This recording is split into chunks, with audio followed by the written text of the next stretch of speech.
Okay, I'd like to call this quarterly meeting of the Minnesota Board of Animal Health to order. It's a little after 9:30.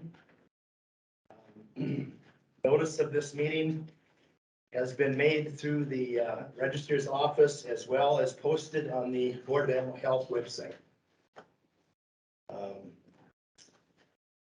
With that, the people, the board members that are here remotely, are with us remotely. We've had a radio, or not a radio, but a check, and they can all hear us. And so we will be conducting business here today with people at multiple locations, but everything has been ensured that they will be able to hear and partake in discussions. So with that, it's been brought to our attention that we failed to approve the minutes from our September 15th, 2021 board meeting that was held in Sleepy Eye. Those minutes would have been sent by Aaron earlier in the week for review, and I would at this time like to entertain a motion to accept the reading of those minutes. I make a motion to accept the reading of those. Okay, Dr. Hawkins moves. Is there a second? This is Erica Sawatzke. Second. Erica Sawatzke seconds it. Any discussion? Hearing none, we'll proceed to vote, and we'll be doing our voting by individually. Erica Sawatzke, yea or nay? Yay. Jim Votz. Aye. Dr. Peggy Hawkins. Aye. Dr. Jessica Fox. Aye. And Dean Compart is a yay. We'll move on to approval of the minutes from our last meeting held December 8th.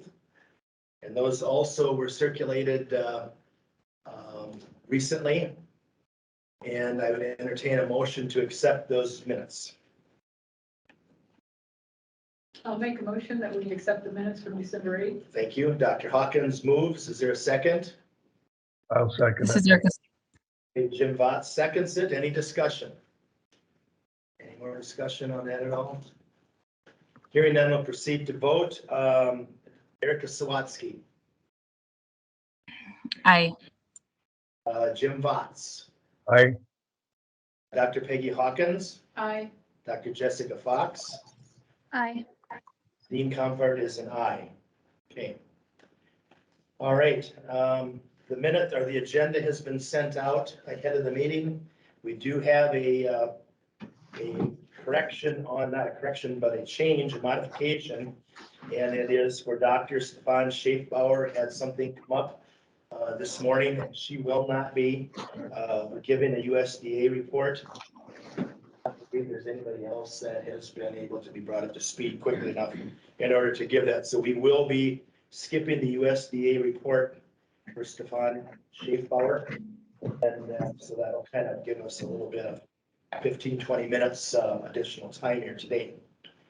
With that, I would ask, is there any other additions to the agenda?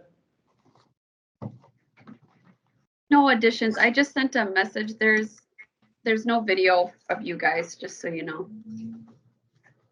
Okay. All right, thank you, Dr. Fox. Yep.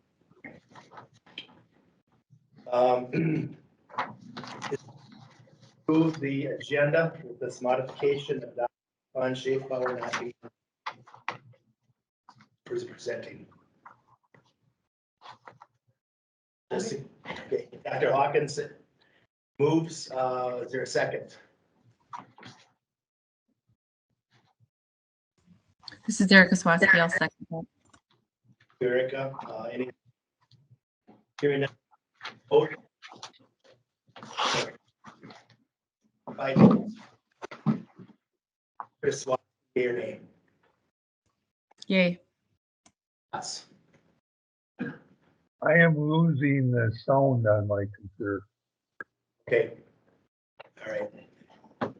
Is your ears a or nay on the approval of the amended agenda?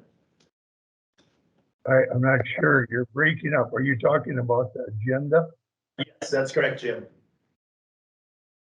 I'm not sure what you're asking for. My video or my soundtrack is not working. Okay, all right. I'll take that as a. Dr. Peggy Hawkins, Hey, Dr. Jessica Fox, Yay. and Dean Compart is a yay. Okay. All right, we're into, the first item on the agenda is going to be a legislative update from Michelle Medina. Michelle Medina, welcome. Good morning. Thank you. Yeah, my name is Michelle Medina. I am the new Director of Government Relations here at the Minnesota Department of Agriculture. Before that, I served for over 6 years at the Minnesota Farmers Union, most recently as the Director of Programming. But while at MFU, I attended the Board of Animal Health meetings for the organization. So I'm, although new to this position, not new to the board. So it's helpful to come in with a little bit of background and knowing kind of what all you guys have been working on. So I'll keep this pretty short and quick. This session is going to be a little bit different. It was supposed to kind of just be a bonding year, but now we have a surplus, and so it's kind of changed things. In addition to that, we have some hybrid meetings. So we have some in-person, some virtual, and some all virtual meetings.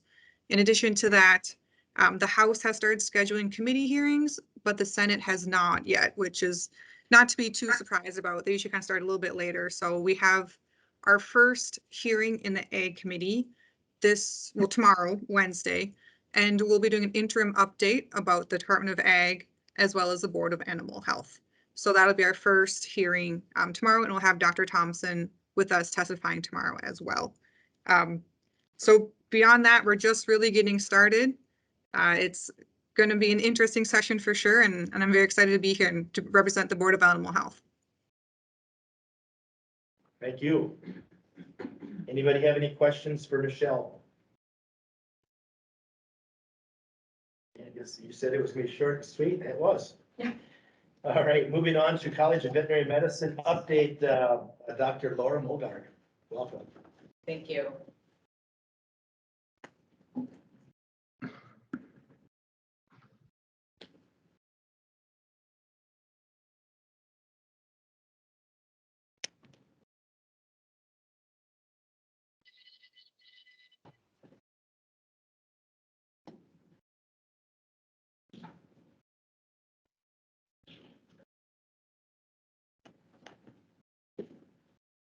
All right, thanks for giving me this opportunity to give an update on the College of Veterinary Medicine.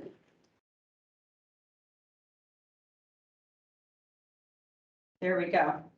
Okay, so the university, like the rest of the world, is continuing to deal with navigating the ongoing changes with the pandemic and the impact that that has on our operations and our policies, and the need for clear communication with our stakeholders about how we are operating. So you may have read in the newspaper that the university has mandated vaccination of faculty, staff, and students, and that has gone remarkably smoothly with a lot of work, but positive outcomes.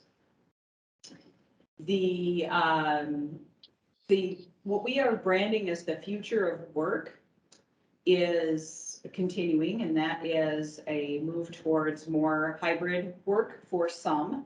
Now, much of the work that the College of Veterinary Medicine does requires in-person presence.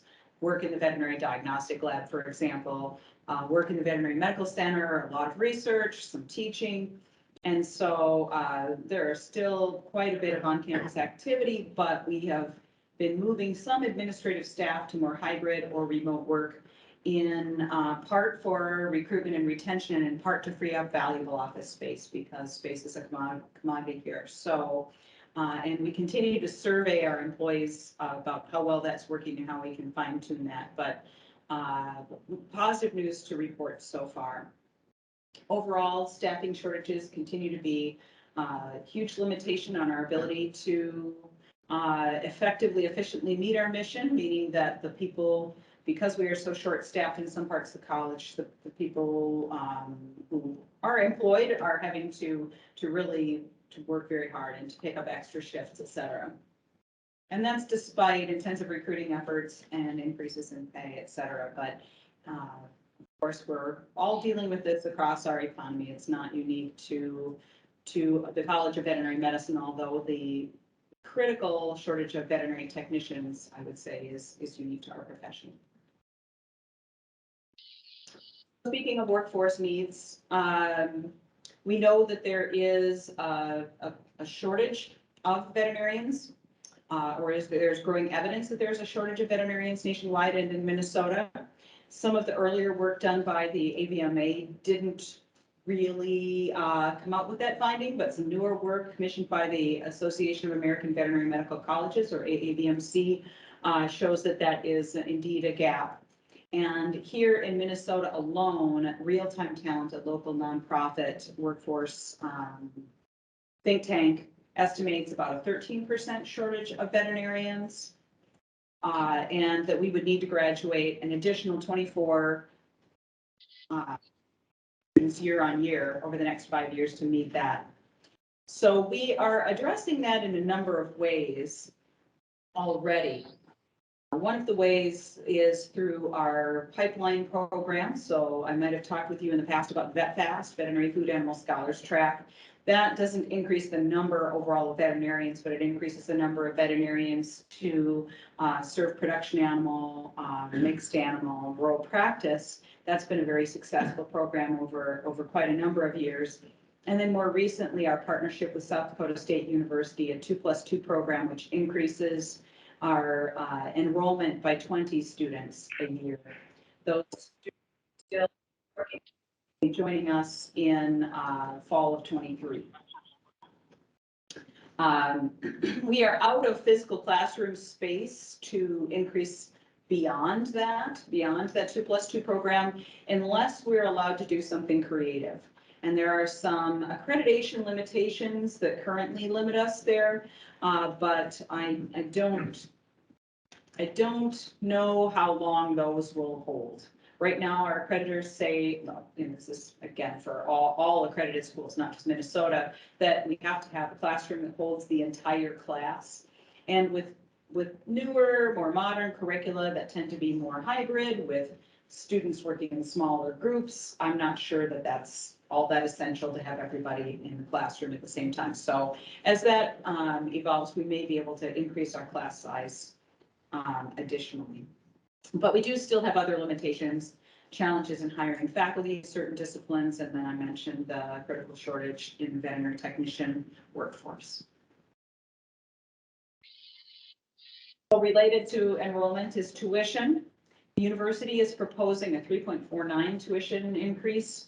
We have typically prioritized holding tuition below the university's increase, because we know that tuition and student debt are an important challenge in our profession. And we will continue to do that, but inflationary pressures will require some increases. So we're looking at new strategies to balance the need to increase tuition, but to create more predictability for students. So for example, our medical school has a costed degree. So instead of enrolling and then maybe this year it's a 2% increase, and next year it's a 3%, and the year after it's a 1.5%, and I'm not really sure what my overall bill is going to be, it's a set cost. The other advantage is that allows students more flexibility. If they need to leave the program for a semester for medical or personal reasons and come back in, they aren't paying extra for that time that they're extending their program the way they do now. So that's a strategy that we're just beginning to explore.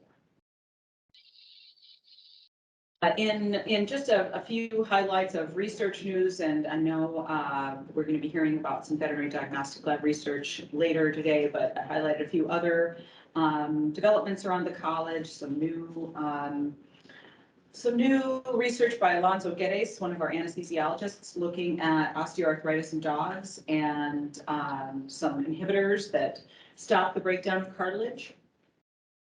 Some work in our canine genetics lab looking at border collie collapse and confirming that that is a genetic condition. Other genetic work happening in the equine genetics lab looking at the sudden death of Medina's spirit as a likely arrhythmia.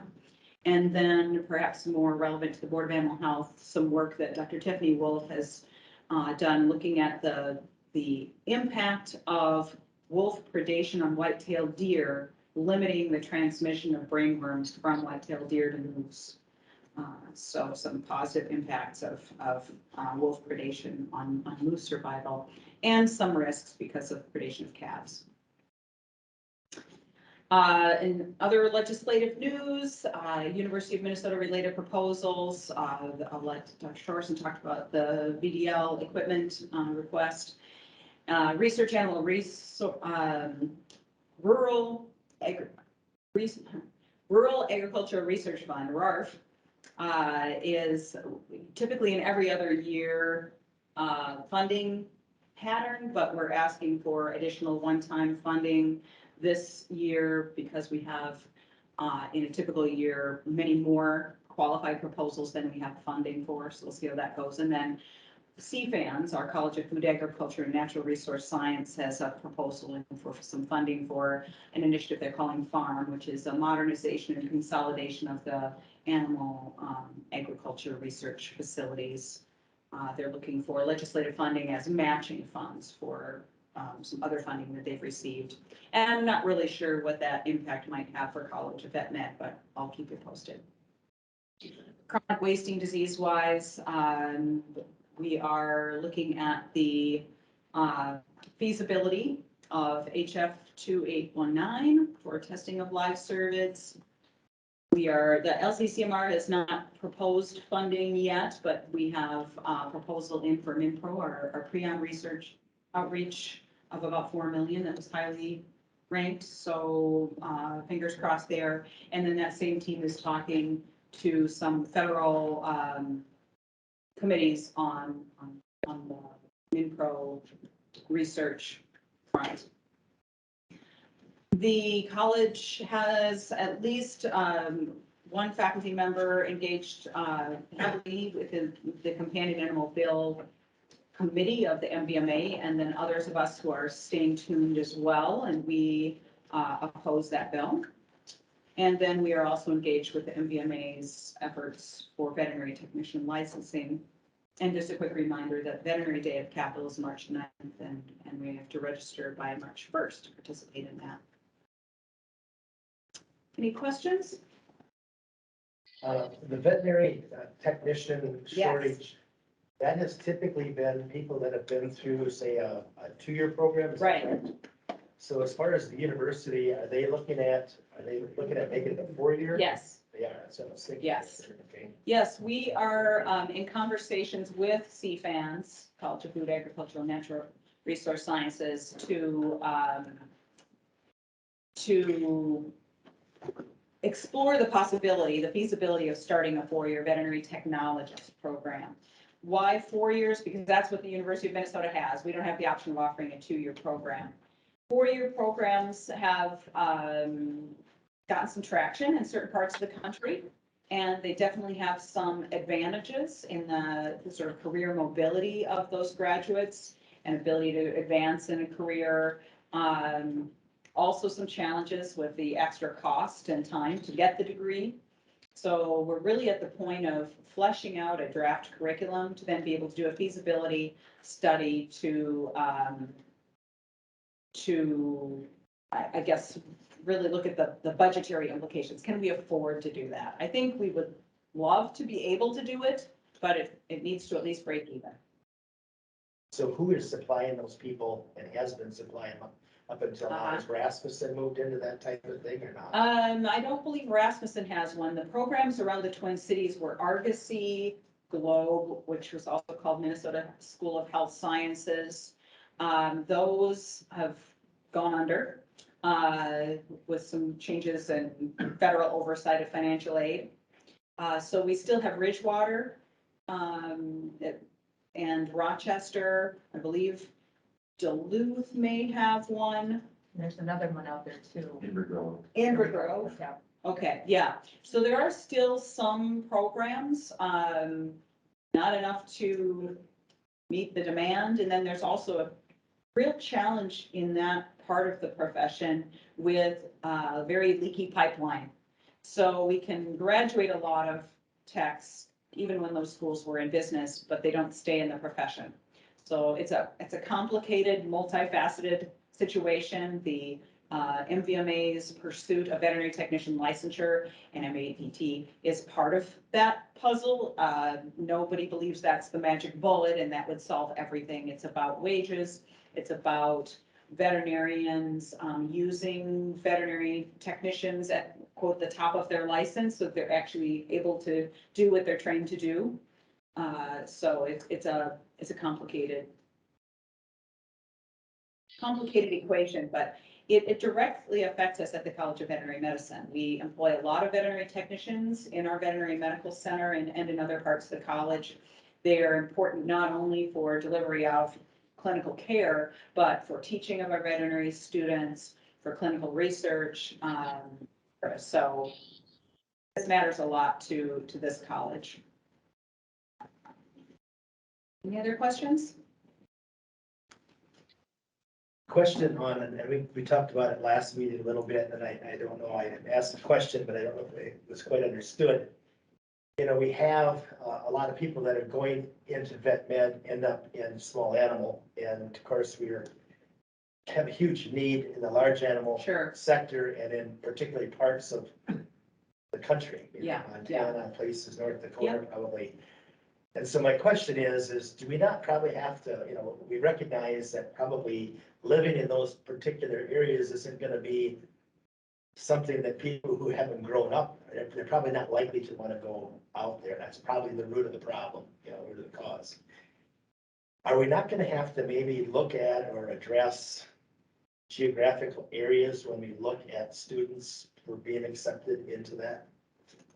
To try, because if you're not gonna pick people from those areas, you're not gonna get people to go back into those areas, would be my guess, you know. That would have been my guess too. But back when we started VetFast, that Food Animal Scholars Track program, one of our former faculty members who talked to the board at Sleepy Eye, Dr. Scott D, was the chair of our admissions committee at the time. And he challenged us to think outside the box, that it's both about recruitment from rural areas and it's exposing pre-vet and veterinary students to the great things about rural food animal practice while they're in school. I believe he's from Medina originally. Rochester? Okay, I thought, all right, sorry. I thought he'd use that as his example. But anyway, it's both. It's all of the above. It's all of the above. So it's multifaceted. It's about admissions. It's about mentoring. It's about providing that state-of-the-art, world-class food animal program, which I believe we do. And it's about the economics of rural practice and rural small business ownership. And so I just recently had a conversation with two of our board of regents, who I was asking about that question. And the concern that there are counties that don't have veterinarians and sale barns that can't operate and such. These are very real concerns and they require a multi-pronged approach. So some of it's about recruitment and training, and some of it's about what are the strategies once they're out that are going to make those practices financially successful. And we can see some practices that are very financially successful and are thriving. And we can see some that are perhaps operating under a model from days gone by that is not going to be successful in the future. And those practices are very frustrated when they can't recruit a graduate to come work for them. But that's not just about where that person grew up. That's also about the economic viability, not just economic, but also work-life balance viability of that kind of model where a solo practitioner has to be on call 24/7. And then the other part is financial.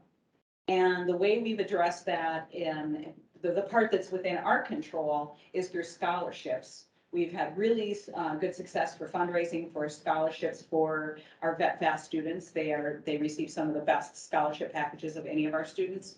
And then also advocating strongly for the Minnesota Rural Veterinary Loan Forgiveness Program that was at risk about a year ago and then was protected. Just this morning, I met with Dr. Tim Goldsmith and Peggy Brooke to evaluate the applicants for this year's application cycle.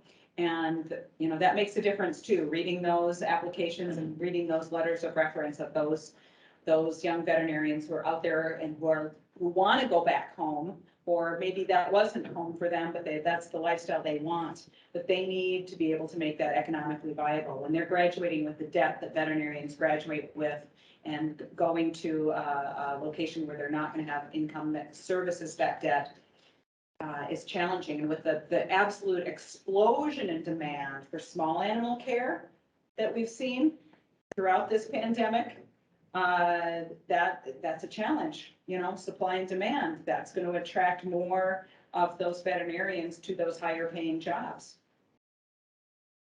Thank you. Anybody else have any questions for Dr. Molgaard? That's a Beth might have one. No, I was just gonna comment on going back to South Dakota. Okay.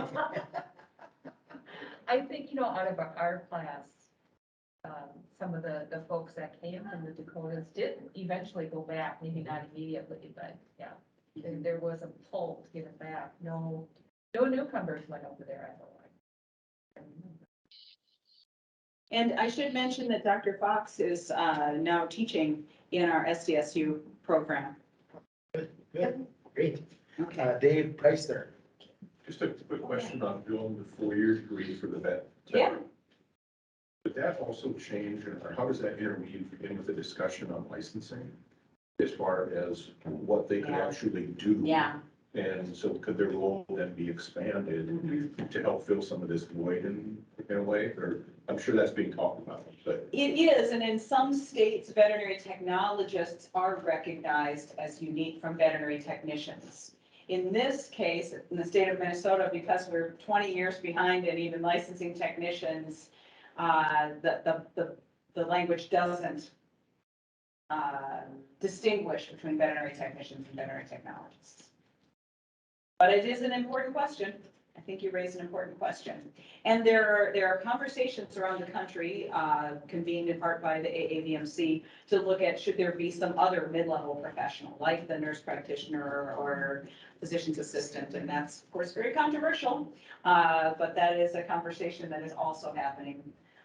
But we're trying to just take that baby step of at least training our own vet techs at the University of Minnesota.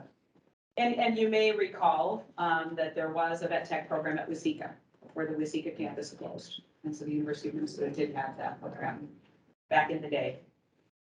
Any questions for Dr. Molgaard? Thank you. For that report. Okay. Looks like next up is CWD in the wild update. And that's going to be Dr. Michelle Carstensen, the DNR. Welcome, Dr. Carstensen. Good morning. I'm looking for control here to share my screen, if possible. Michael's working on something here.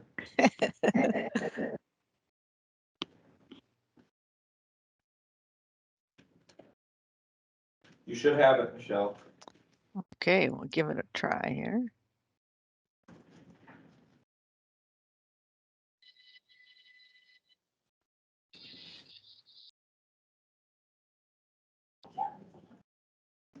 Let me know if you can see my screen. Yes, we can do. Wonderful. Okay, thanks for having me here today. I'm going to run us through a brief update on our fall work, which has now come to a conclusion for sampling wild deer across the state for chronic wasting disease. Just a brief reminder of where we were working. Let's get the slide to change here. There we go. We started this past fall looking for chronic wasting disease in 6 areas of the state. And just for a frame of reference for folks, the places on the map here that show yellow coloration are areas where we have already confirmed the disease in the wild. In areas that are in gray are our surveillance areas where we have not confirmed disease in the wild, but we are looking there due to increased risk factors. And we expected approximately 22,000 samples and at a cost of about $2 million from this fall's work. So a brief overview of how we've done. We collected nearly 15,000 samples this fall, and we did find 31 new detections of chronic wasting disease, which I'll be showing you that in some maps in a bit.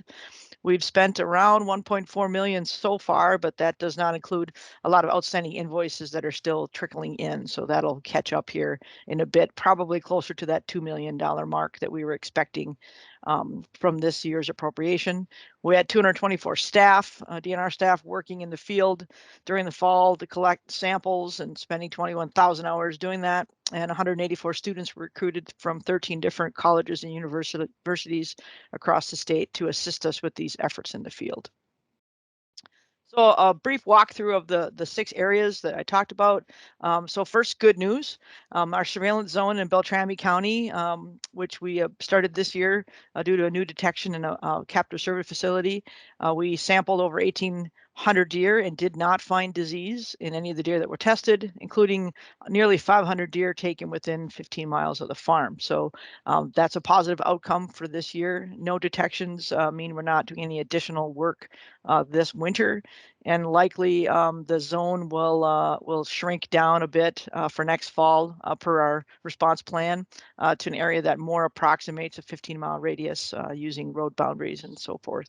And we are also coordinating with the tribal nations in this area, and they have also collected samples. We're hoping to meet with them shortly to talk about numbers, and they did not find disease in anything that they collected this year as well. In the East Central Zone, which is near Pine City, here we share a 15-mile radius with Wisconsin around a detected farm a couple years ago. We collected just under 1,400 samples. Again, did not find disease. We did look here last year as well, had a smaller sample size due to the voluntary sampling framework and all of the COVID issues that were going on, but didn't find disease last year or this year. And we do not have any planned winter work in this area. And our other surveillance area in the West Central and Douglas County, we're using a different system here, a risk-based model, which accumulates points for different deer that are tested, more points for adult males and so forth that are higher risk to the disease. We did really well here for our 213 permit area. We exceeded our goal by 62 additional %. So that was good. And we're just a little shy in 273, but we tested 652 total deer in this area without finding any chronic wasting disease. So more good news there. The less good news is in our surveillance management zone, so this is a management zone we have in Crow Wing County, North Central, where we had hoped we would be completing our surveillance after finding one deer in close proximity to an infected cervid farm several years ago. But we did find one additional case this past fall of a male about 8 miles away or so. And so that has sparked a new 3-year circuit of additional management and testing that will go on. We basically reset the clock. And we also are doing some additional winter work in this area. The map just shows sections that are highlighted around the positive farm that was positive, the positive deer around that farm, and the new case. And these areas where landowners received letters and were offered shooting permits on private land to take deer this winter. So that has been going on currently. And again, we will be extending our management in this area for at least another 3-year time period. In the South Metro, just Dakota County and such, we have both a surveillance area and a management zone due to finding the disease in the wild and the landscape there near Farmington. And we collected, roughly 3,000 total samples. And we did find 2 new detections in 605, which is our management zone. One is in the center near Chubb Lake, which is kind of where we've been finding the most disease in this area. And then we had an adult male on the western edge that popped up positive as well. So that it will institute some winter work in this area. Again, these highlighted areas, so the sections where landowners were receiving permits to take deer on private land, and we are also using agency culling in these areas with USDA as our partner to try to take additional deer this winter on private land with permission. And lastly, our southeast management zone and control zone is where most of the disease has been found in Minnesota since we've discovered it in the state, and we continue to find infection where we have in the past 5 years. We sampled about 6,000 and some change here overall, and we do have 27 new detections again in the Winona County area, that outbreak, and the Preston area, the Fillmore County outbreak. And we will be doing winter work there. We have already started again with landowner shooting permits, and all of these highlighted areas are going to be where USDA Wildlife Services is partnering with us for culling work. So the culling work will be very important to take positives off the landscape and hopefully keep our prevalences low. And we do have, continuing low prevalences in these two outbreak areas, just to show you a graph here over time of our prevalence around 1% or slightly under for the past 5 years. You can see the confidence around these point estimates suggests there's been ultimately no change. So looks like an increasing trend, but with the confidence in the sample, it's really no change over the past few years. And we've been maintaining this low level persisting disease in the landscape in these two areas. Relative to our dumpster program, just a reminder that we had instituted that again this year. 32 sites had dumpsters on the landscape to collect carcass remains, butcher remains from deer that were harvested free of charge to the hunters. And it's about a $250,000 program that DNR is paying for. And we'll just have a little note on the bottom to show you the end results so far that we know of for our carcasses that were confirmed to have CWD, the 146 from the last several years. We have most of those are either landfilled or digested at the University of Minnesota. And the important point there is only 6% of those animals remained on the landscape. And so that's really the goal of this program, is to try to get carcasses off the landscape to try to reduce transmission risk by environmental loading of prions. And we appear to be very successful in mitigating those risks to the best of our abilities. And we continue to try to recover carcasses and help that impact a bit. And then our latest area where we have disease, this will be now our 7th location in the state that we're working, ended up in Northwest Minnesota from a hunter that submitted a sample on his own to the lab out of concern for CWD risks. And we found an adult male positive right at the North Dakota border. We collected samples through voluntary collections this fall. Given the detection was so late, we didn't have any time to institute anything in a mandatory basis. But we did connect with North Dakota Game and Fish, and they also collected samples on their side of the border in their hunt unit 2B and collected just under 100 samples there. We did not find any new detections in our efforts, so 238 additional samples were collected and did not find any other cases of CWD this fall. So that's good news, but we still don't really know where this deer came from. And we have work to do this coming fall over a broader area to look for potential risks here in this new area. And there'll be a new zone along with all the regulations, carcass movement restrictions and such that go with our CWD management zones for this fall. We did also expand our deer attractant and feeding bans in response to these new detections of disease. Both the Beltrami captive cervid facility and the wild deer in Polk County triggered expansions of our feeding bans. And so you can see here a lot of the map now in the state is under some sort of restriction for feeding and attractant bans. And that has prompted new conversations about statewide bans that will probably surface at the legislature again this year. But this is the current footprint of where we are restricting baiting and feeding as a mitigation tool to try to reduce artificial concentrations of wild deer.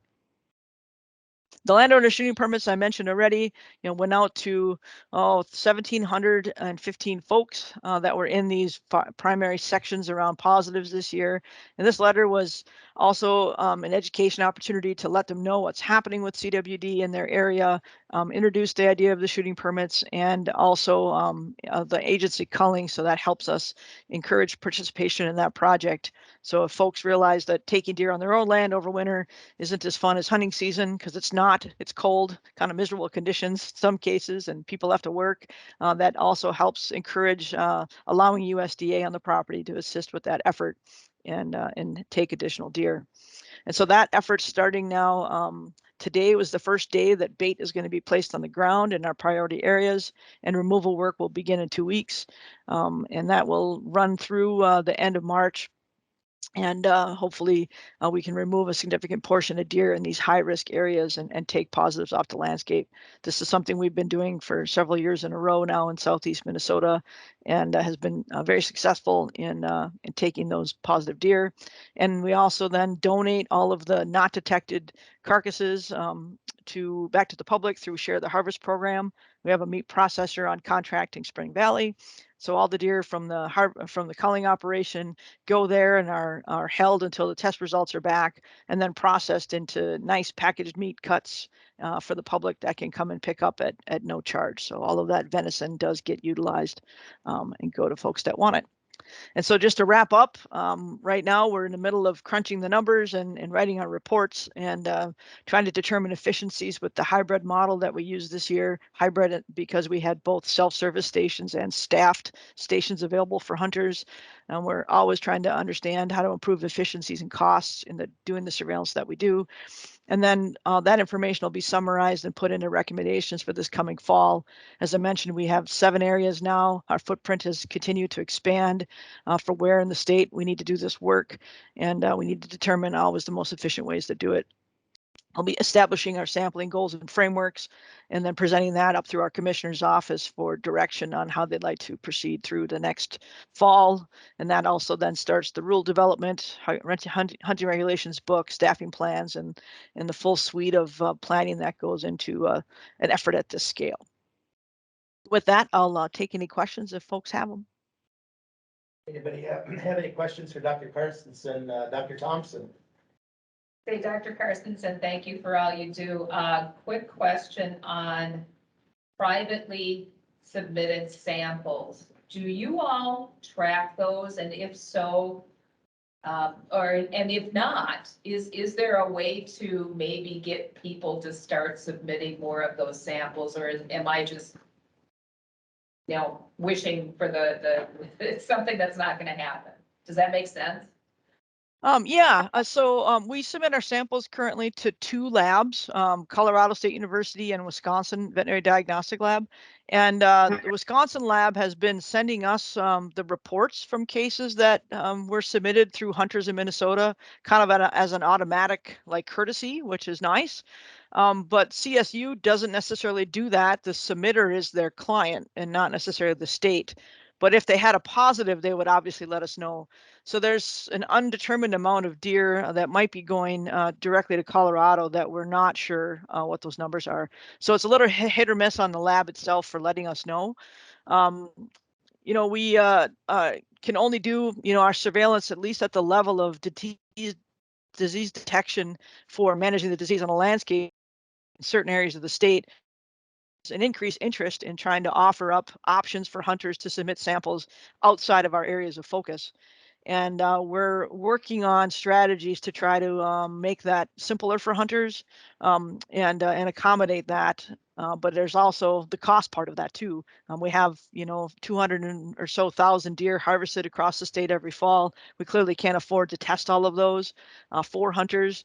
But making it more feasible for hunters to A, collect their own sample, or B, find a wildlife office close to them that they can meet with a biologist and collect samples. We would do that for anybody that would call us. So trying to make those methods simpler for hunters and encourage participation is something I think we continue to strive for. Yeah, you think about on the federal level, if there are federal agencies that actually want to get their arms around this disease and the wildlife, that would be one option for some of them to put some funding out there for states who can organize behind it. I get it, DNR doesn't have enough staff to be out across the state and doing all the sampling, but let's educate the kids when they get in there and start hunting. Let's get parents on board. Maybe there are other options that we're not thinking about, because it would really be nice to have more of that surveillance. Again, I get it, DNR can't do it, but having more wildlife surveillance out there. Thanks. Looks like Erica Sawatzke, you have your hand up. I do, thank you. Just a quick question. We hear a lot about southeastern Minnesota and how it's CWD is prevalent down there. Just out of curiosity, Michelle, do you guys work with the Wisconsin DNR at all? Do they do any surveillance? Is there communication in that respect to understand what's going on in Wisconsin? And I only ask because we hear about what's going on in Minnesota. So do we know what's going on in Minnesota as well? Yes, we participate in several different forums with all the Midwestern states. I'm on a committee that is formed by MAFO, which is the Midwest Association of Fish and Wildlife Agencies, and we have a Wildlife Disease and Health Committee. So we meet annually, but we exchange information pretty much monthly. There's also monthly CWD calls from all the Midwest states that my staff participate on, where we exchange all of our surveillance results. And have questions about, how folks are, doing with landowners and getting more permissions and all of the things that I talked about with what we're doing in Minnesota. Other states are implementing at different scales. And so we exchange that information regularly and stay abreast of all of the disease happenings in our neighbor states. Okay, thank you. Anybody else have any questions for Dr. Carstensen? I have, on the hunter harvested or hunter submitted samples, first, it's very important that you get the right quality or that you have a quality sample. Do you have any feel for a number as to percent of samples that were submitted that was a quality sample that they were able to get tested? Oh, yeah, sure. Our when we submit the samples to the lab, if there was something in there that wasn't lymph node tissue, the lab lets us know that we had a non-testable sample. And that percentage is under 1% of our samples that are submitted. The situation with the dumpsters in southeast Minnesota during the first weekend, I assume that it's pretty loud and clear to the people who provided the dumpsters or the plan going forward that they're gonna have enough capacity. Yeah, that issue of not replacing the dumpster timely or coming to dump it when it was called was brought to the attention of the vendor, and that course of action was corrected. And that's part of the bid process every year, is trying to hold your vendors accountable. And part of the other challenge is a lack of vendors bidding on the work. So we struggle to get folks that want to take this work on. So then holding their feet to the fire becomes an added challenge in getting them to rebid again next year, or we lose all ability to haul to landfills. So we continue to try to partner with our sportsmen's communities and groups in these areas to try to, the whole idea was adopt a dumpster. And so in Wisconsin, this is all supported locally. It's not a state mediated program. So local sportsman groups have on their own taken on dumpsters and control that waste. So we started in Minnesota with a state subsidized program and now would like to hand off some responsibility to partner groups. And that's also a challenge because there's a pretty significant price tag to each of these dumpsters. And so the contracting process, the selection for vendors for the state is very different than a private individual. So some of the barriers that we have also in selecting vendors is part of the state system. For example, you have to have a $2 million insurance policy to be eligible, for a state contract. A private group wouldn't have those kinds of strings. So we continue to strive, I think, in our contracting process to allow more eligible bids to enter the system, where we can hold vendors accountable for failures to pick up loads on time or to bring enough dumpsters as they committed to. Thank you. Anybody else have any questions for Dr. Carstensen? Anybody else? I'm not seeing any hands up. Okay. Looks like that. Thank you for that report. Okay, looks like next up we have Dr. Tracy Nichols speaking on genetics and farm cervid CWD resistance work. Dr. Nichols, welcome. Good morning. Let's see if I get my camera working here. Go. Well, hello. I am the CWD staff scientist for USDA APHIS Veterinary Services. And in addition to being a staff scientist, I'm also one of the 3 program managers for the CWD herd certification program. So Dr. Glaser asked me to give kind of a high-level overview of the predictive genetics project we have going on with Texas A&M University and kind of explain what that is and what we're hoping to achieve with that. So I'm going to turn my camera off and then share my screen so I can give a presentation for you here. Just give me one moment to make sure everything's working like I need it to work. Of course, it's challenging. Okay. All right. So do we have the sharing of my screen? Yes, we do. Fantastic. Okay, so I talked a little bit about who I am. But before I get into the specifics on the project that we're actually working on, I think it's timely and important to talk a little bit about the prion protein gene itself. So the prion protein is a normal endogenous protein in animals, and it's even highly conserved evolutionarily. It's even found in yeast, although the function is slightly different. And this protein does a lot of normal, fine things in the body. And it's not a problem. And in fact, it's been shown to be involved in things like cell signaling, neuroprotection, and other functions. So the part of the genome that codes for the prion protein gene, you'll see it in the literature referred to as PRNP. So this region of the genome codes for this protein. And if you look on this cartoon, and maybe you can see my mouse, I don't know. The image on the left is the normal prion protein. And you can see that it's got 3 spiral sections and then 1 little flat section. So these are called alpha helices, and this is the beta sheet. However, when the protein misfolds, it becomes pathogenic and infectious. Excuse me.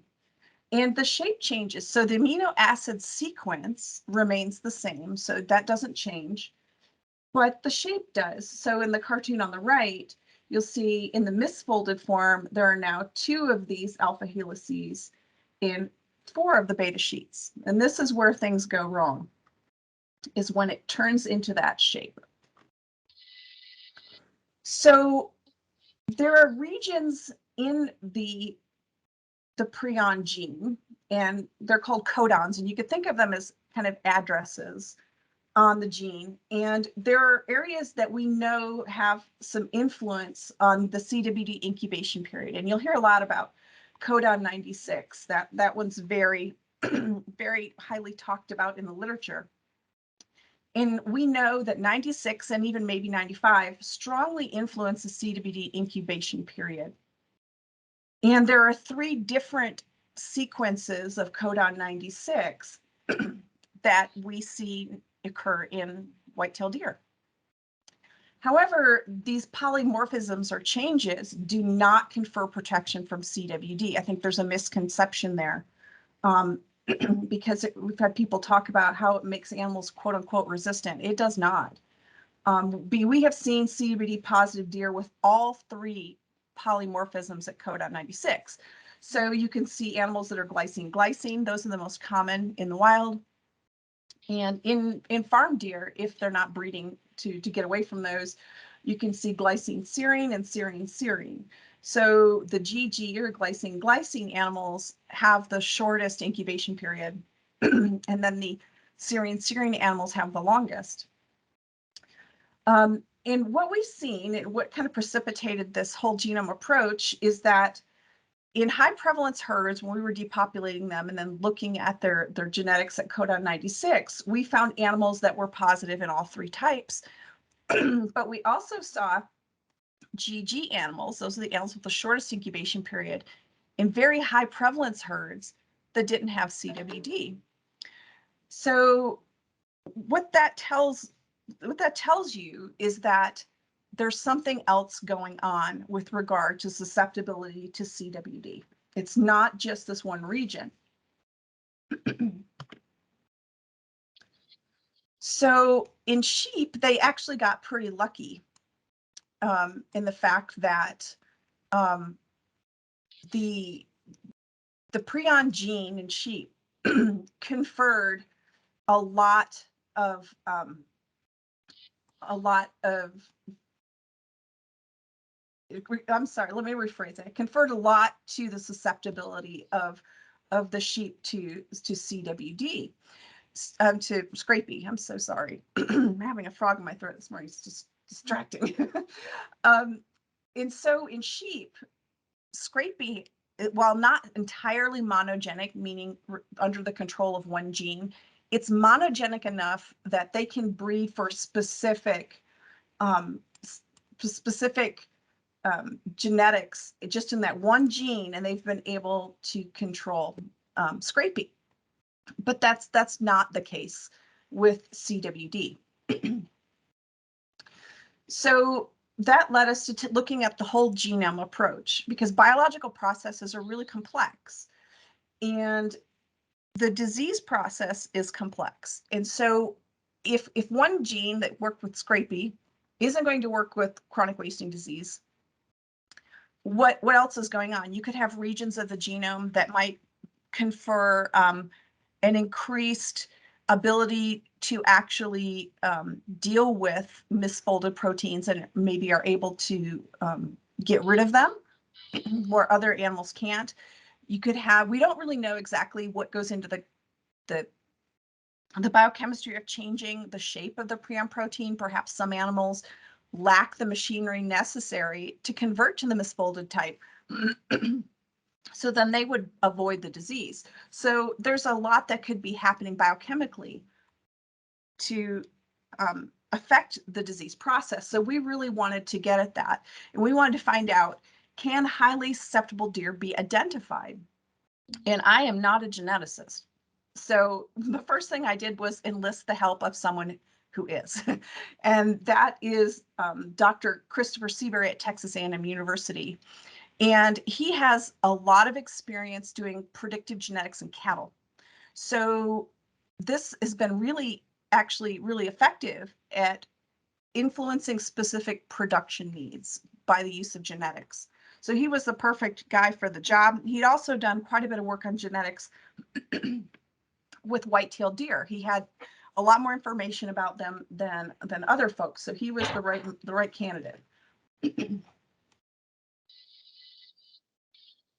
So he had identified over 200,000 regions or SNPs, single nucleotide polymorphisms. So these are little tiny addresses on the genome that differ between animals.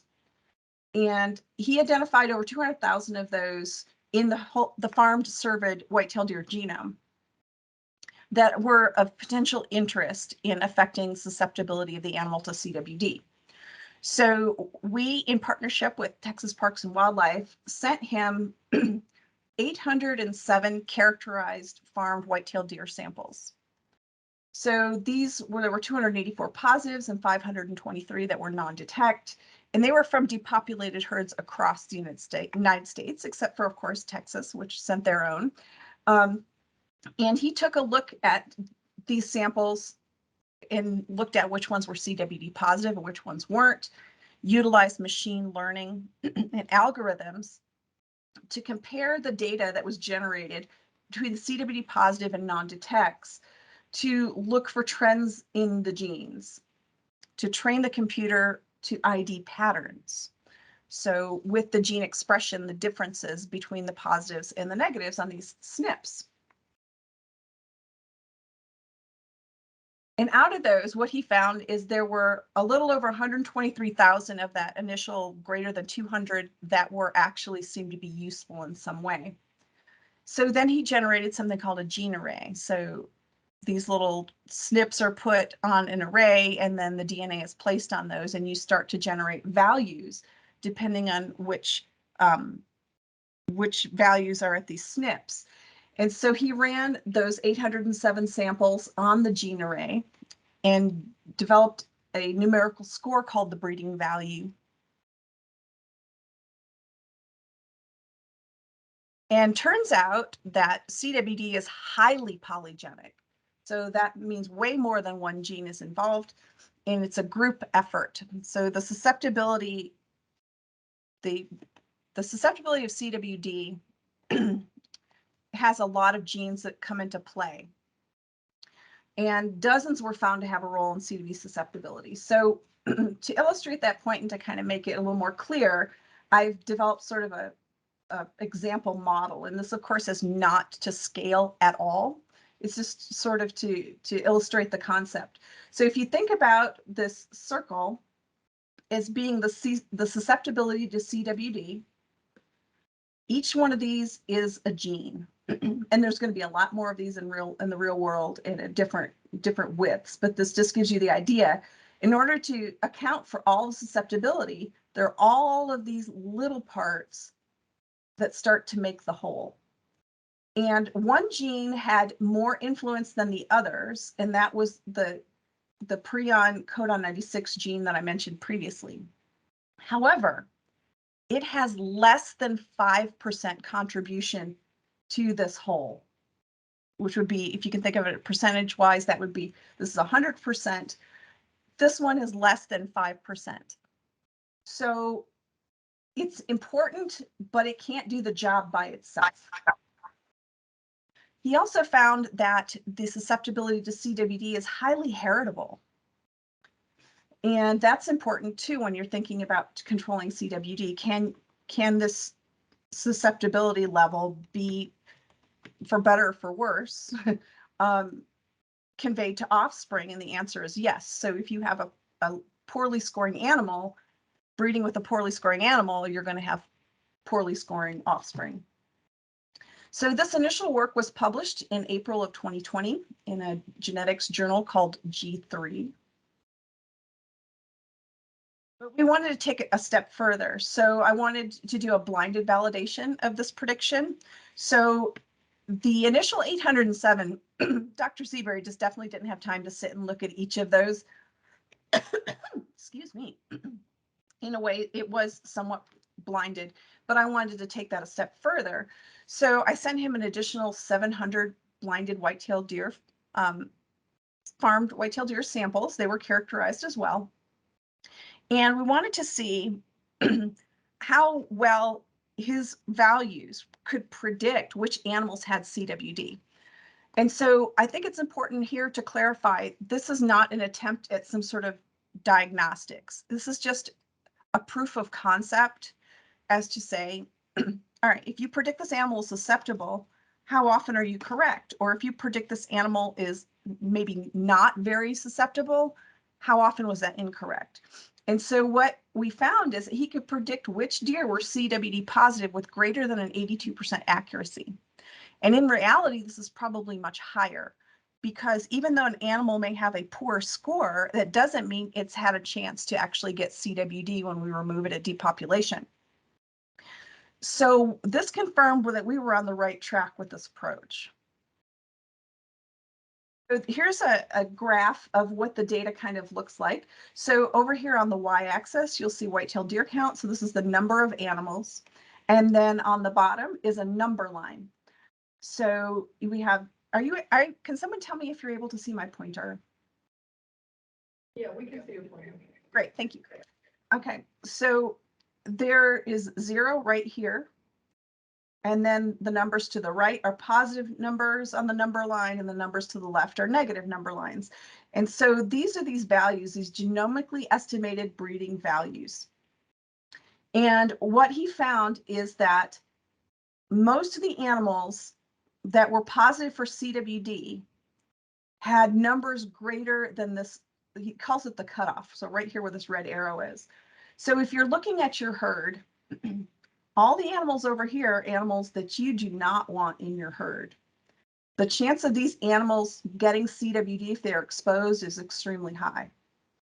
And then animals on the left of this arrow are less likely to be susceptible for CWD. Okay, so these are animals that you aren't going to want, and these are the animals that you do. And the further they are from this cutoff point, the better. So the brackets just simply represent geographic locations. So S meaning south, east is east, I'm sorry, E is east, and M is Midwest. So the southern white-tailed deer tended to have a little bit better breeding values than the northern whitetails. And it may be, it's an issue just specifically because of their northern or southern whitetails, but it's also very likely based on the bucks and the sires that folks are using. So like I mentioned before, if you inadvertently have gotten a buck that has a good breeding value, you're going to create offspring that have a better breeding value. And the inverse is true as well. So how this would be applied is in respect to CWD prevention. So you'd want to remove highly susceptible animals from the herd. Then you want to do selective breeding to increase the number of minimally susceptible animals. So in graphical form, we want to get rid of all of these that are on the right side of this arrow. And we want to try to breed towards animals as far away from this arrow as we can get. So over here in this zone. However, I think there's a misconception right now with some producers that I feel like I want to address. So as you can see, I brought down this little red bubble. This is not a magical number, this cutoff value. That doesn't mean that if you're under here and your score is right in here somewhere, and remember, this is negative 0.2 and negative 0.1. These are small integers here. That this doesn't mean that if you have deer in this area where you're close to this cutoff, that they are somehow magic and there's no danger of them getting CWD. That's not true. That means that they're in that gray zone, and I kind of call this the danger zone. So if I had a herd that was distributed like this, let's say this is all the scores from my herd, I would absolutely get rid of all of these animals over here. I don't want them, and I certainly don't want to breed them. And I have some over here, and I've got some that are in this danger zone, and I've got some that are over here that are really good. I'm also going to work at getting rid of these individuals that are close to this cutoff, and I'm going to breed as far away from that as I can. And you want to stay away from here. This means these are pretty good, but still there is some risk. This is not a guarantee that your animals are not going to get CWD. It's going to reduce the chances that they're highly susceptible. So herds containing minimally susceptible deer may be able to survive a CWD point source introduction, and that's the whole goal of our approach. So if you have animals that are touching across the fence line and there's a wild animal that comes up that has CWD and it sniffles your farm deer behind the fence, your odds of avoiding CWD are much higher if your herd has minimally susceptible deer. What we don't know yet is if there's a CWD prevalence threshold in which this breaks down.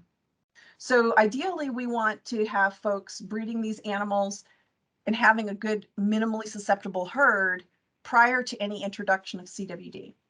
What we don't know yet, and we're working on answering this question, is what does this mean when you have animals that have CWD, the prevalence rate in the herd is high? Can the animals with the good scores survive such an extreme amount of CWD load? So we're trying to get to the bottom of that to see if we can understand what the genetics can and cannot accomplish. Dr. Seabury worked with the North American Deer Registry so they could develop an affordable array for producers to use that's commercially available. And what he did is he whittled down that greater than 123,000 SNPs to one that's about 50,000. It's not quite as accurate, but it's pretty darn close. And they've made this available for a much more affordable price of $75 per animal.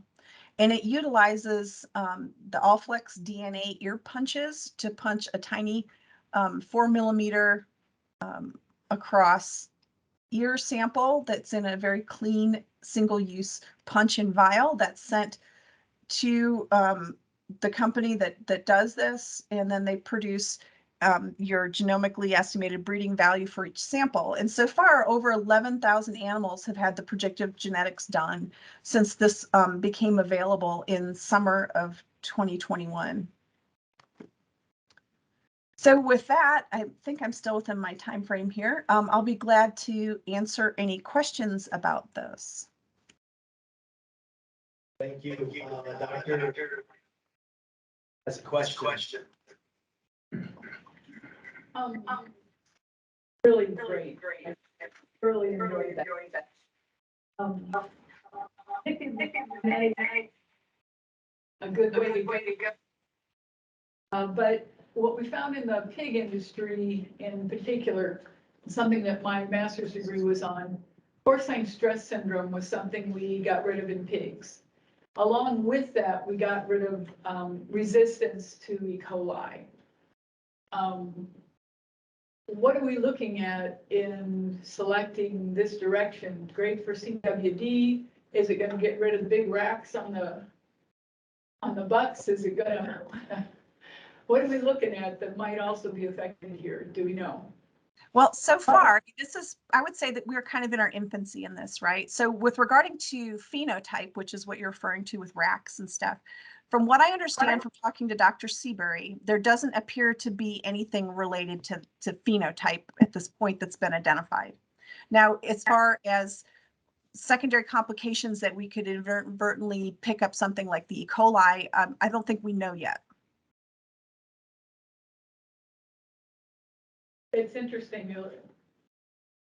I like it.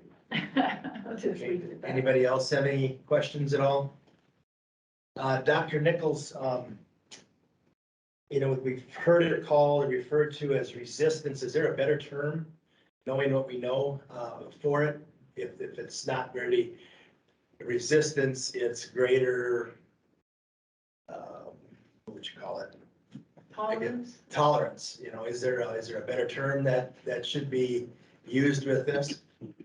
Yeah, that one is a little, it's complicated because you hear folks using resistance almost in the way of saying immune, right? And it's really not. So for that reason, I like to avoid that word because there's a lot of confusion around it. So what do you use instead? If you notice for this particular project, we talk about level of susceptibility. So in this approach, we didn't go for we didn't term it or frame it in a way of looking for resistant animals. We went the other direction. We wanted to look for animals that are highly susceptible.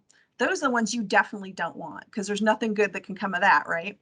So we kind of went the opposite way. As far as there being a really good term to replace resistance, I don't know that I have a good answer for you there, but I do kind of avoid it because of the confusion. So I'm sure you work with a lot of deer farmers. Elk is approaching it I assume it's a similar approach. And what level in some of these farms do you feel they would have animals? What percent of some of these farms do you feel are going to be to the left side of the chart that you showed? And what percent would you expect the populations to be? 20, 30% or not that high? I think there's some variability. And so the producers don't share that data with us, though. I think Dr. Seabury, he doesn't know who individuals are, but he does know like the data as a whole. Like he definitely looks at it in that way. So in the small group of producers that we're working with on some little projects, I've seen a spectrum. So in one region that's highly affected by CWD, I've seen some very poor scores where the herds aren't giant. So maybe 75 animals where, they have like a couple that are kind of okay, but not stellar. And then the other inverse of that, I've seen a herd in a southern state where their scores are amazingly good. So I think there's probably a big spectrum there. And then in the one region that's highly affected, a lot of the folks were using the same sires, and that unfortunately they were not good scoring sires. And some of those folks inadvertently ended up breeding for highly susceptible individuals. But I know another individual in that area that's working with us because we've got some monitoring programs going on with these herds to understand what the heritability looks like. So we're paying for their testing and they're sharing their information with us. And he didn't use those same sires and his scores are much better, but he's in that same region. So I can't tell you exactly where they're at, but there definitely is a spectrum.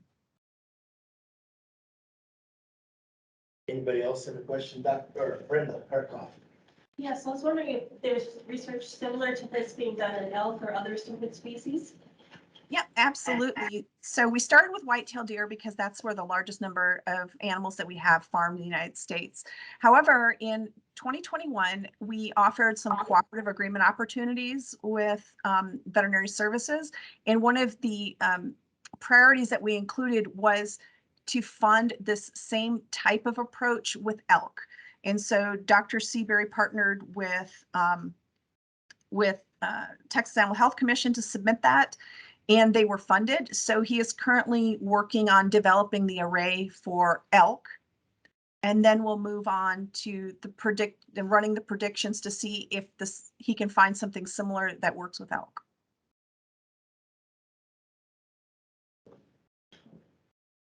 Yes, are you providing the samples for that, or where is he getting the samples for that? We're not. We don't have that many. So if you're an elk producer, this is good news. We don't have that many samples from depopulated elk herds. So he has partnered with some producers in Canada. I think maybe a few, not many in the United States, and also with CFIA, which is Canada's version of the USDA. And they will provide characterized samples, because the characterized part is what's really crucial to train the computer. You have to have a training set where you know who's positive and who's not. So he's working with Canada for that. Okay, One more question. one more question from Brenda. Are we concerned that there's a genetic difference between the animals in Canada versus in the United States? I don't know. I'm probably not the best person to answer that question. Dr. Seabury didn't seem to have an issue with it. So I don't know how different they would be. Anybody else have questions? Dr. Thompson? Say, Dr. Nichols, thanks for joining us. And I don't know if you're prepared to answer this question. It's coming out of left field a little bit for you, but can you give us an update on the RT Quick validation on any of the samples? I don't know if you want to start out with the one. Are you able to do that, first of all, is the question. And if so, would you please for us? Sure, I absolutely can. And we started the RT Quick validation process because there's a lot of data published in RT Quick, but folks were using slightly different methods along the way. And for us to consider a test for official use, we have to have a consistent standardized protocol.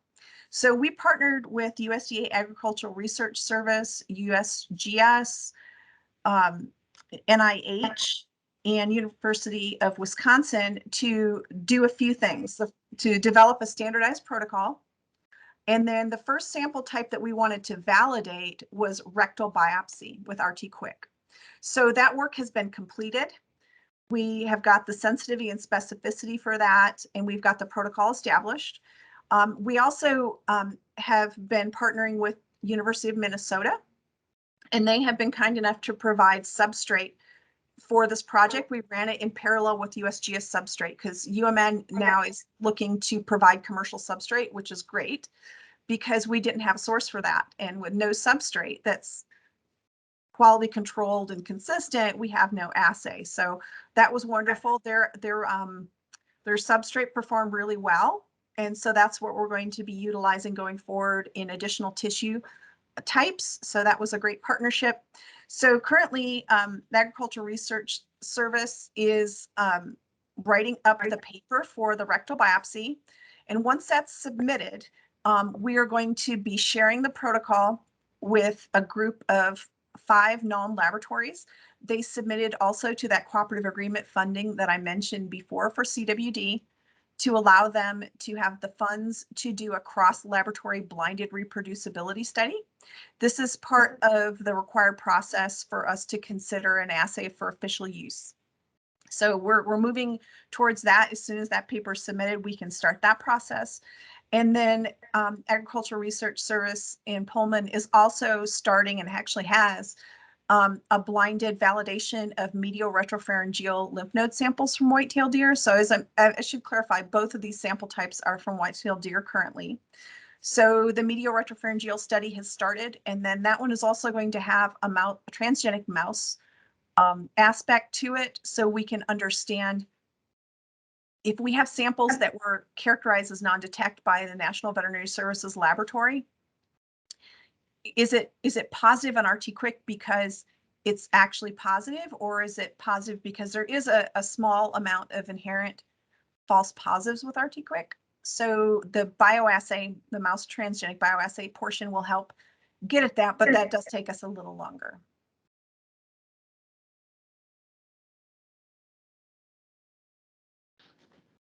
Thank you, Dr. Nichols. How long will it take to get all this done? What's your, are we talking years or decades? It depends on which sample type. So with the rectal biopsy, once we've done the evaluation and looked at the data from the cross-laboratory reproducibility, I'm inclined to think it's going to be highly reproducible based on some work that was done in elk. Then we'll have to sit down very seriously as an agency and as a program to decide what we're comfortable utilizing it for within our federal program. Now, of course, implementation of that by wildlife agencies is different, right? They don't need to have our blessing for that, and use it however they see fit. So we'll have to talk about how we want to use the rectal biopsy. Do we want to replace the option for IHC right now that we have in our program standards, which live animal testing in our program is very limited and under very specific parameters. So if we're going to replace it there, is that what we're going to offer that as an option?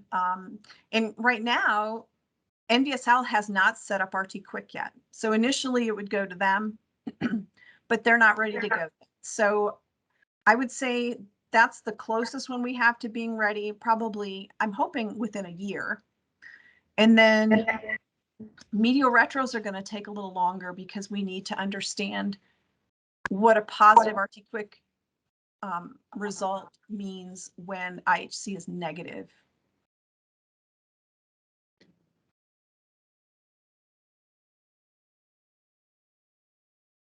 Any other questions? Mike, I have a question on, there's a number of different labs or universities that are working. Are they all working in this, are they rowing the boat the same way in Minnesota when they're rowing boats? But anyway, are they all basically taking and approaching this from the same angle, the same direction, or is there a race between these different people to develop this, and they will receive the spoils, and the others will come to the party late and get nothing? So I guess try to walk me through who stands to win, and will there be losers in this, and will there be different approaches that perhaps are going to be more applicable? You talk about the rectal biopsy. Is there possibly a different approach that would be far easier to obtain samples that somebody else is working on that would make it a better industry tool for a live animal test? Yeah, so with official diagnostics, there's really no race. Tons of people have published on this.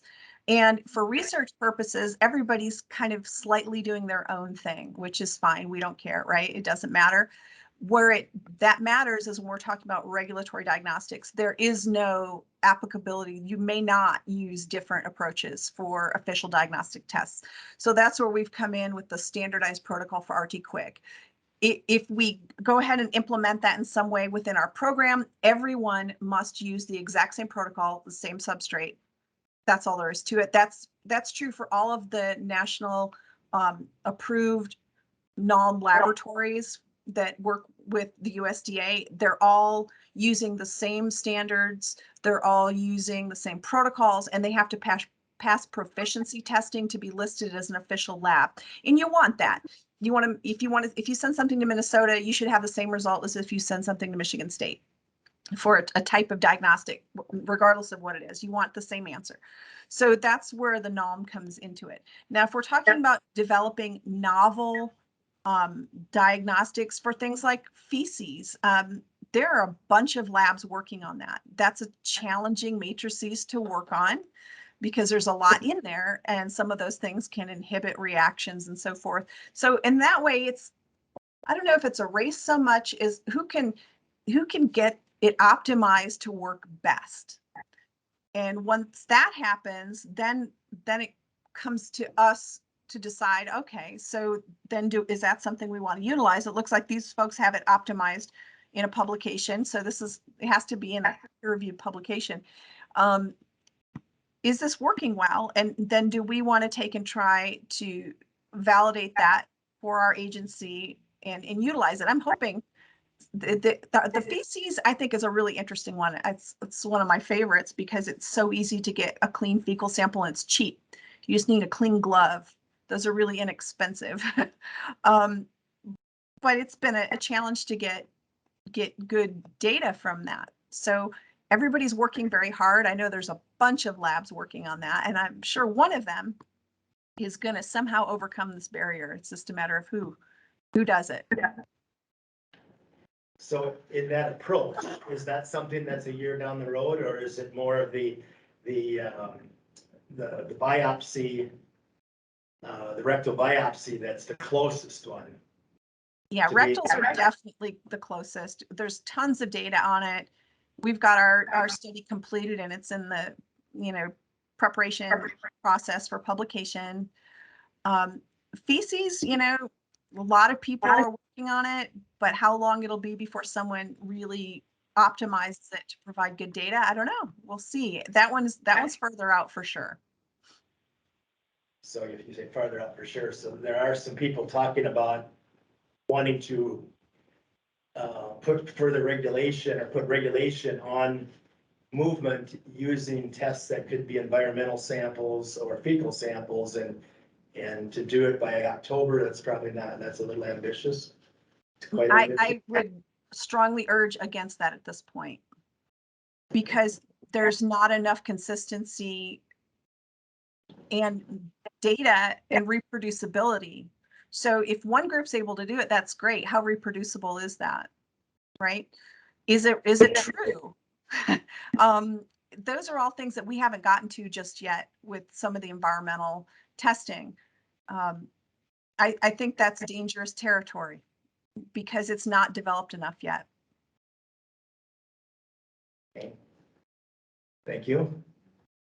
Other questions? Interesting stuff, but some of it gets a little bit over a person's head, maybe not Peggy's, but I've always enjoyed these kinds of discussions because I always learn a lot. It's just sometimes to hear it again and you pick up on stuff maybe that you missed out on. I certainly appreciate what you've been able to share with us today.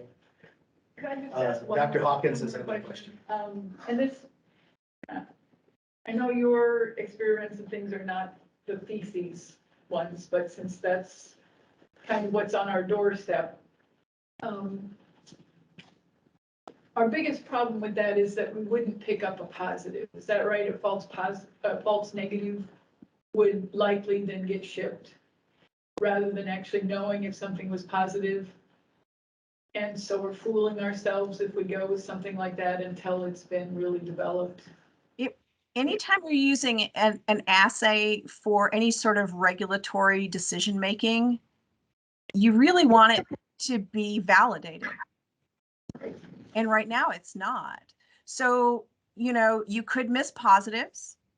And we also know that there's an inherent rate of false positives with RT-Quick. Not a lot, but there is a little bit. So until you have validation to understand then that's the sensitivity and specificity essentially, right? So until you have a really good grasp on your sensitivity and specificity, how comfortable are you making significant regulatory or movement decisions based on it? So you would be making decisions based on an unvalidated assay.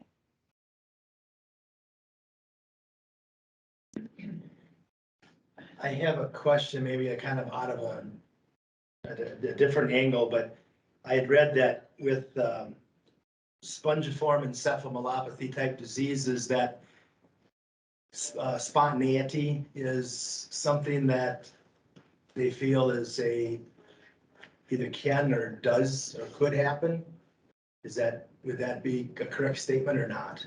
Yeah, so we've definitely seen it in humans. We've seen it in cattle and other animals. So it stands to reason that we could see it in deer. The problem is we don't know what we're looking for, and would it look actually different biochemically if something was a spontaneous manifestation. So if we look at it, under the microscope and we're doing a test, and there've been some situations where we've had a single animal show up in a weird place, herd was closed, just some weird stuff. And then unfortunately for our program, we require that fresh samples be submitted.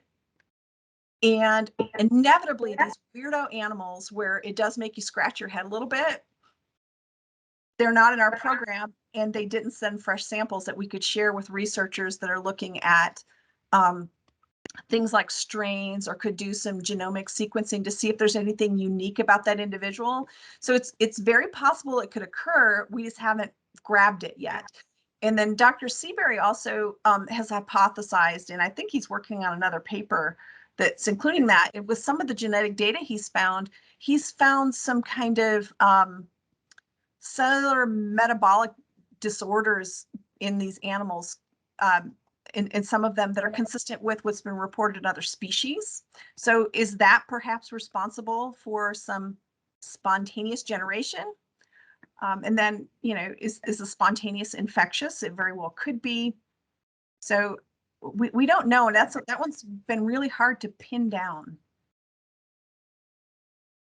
Have you noticed in investigations in other states, I know Minnesota, we've had a couple that are farms that have commingled in recent times and have animals from other farms that test positive, say a female, and then oftentimes the fawns have been positive, probably from those females, and of course it's probably due to I don't know, maybe stress of giving birth or a change of environment. And I'm in the pig business, and we're into you introduce an animal to another farm, you've got to acclimate them, or there's a new bug load or bug level that they have to come to grips with, and it might require some vaccination or them developing some natural immunity. And is it possible that it's things like that that can set off something if there is the potential for spontaneity in a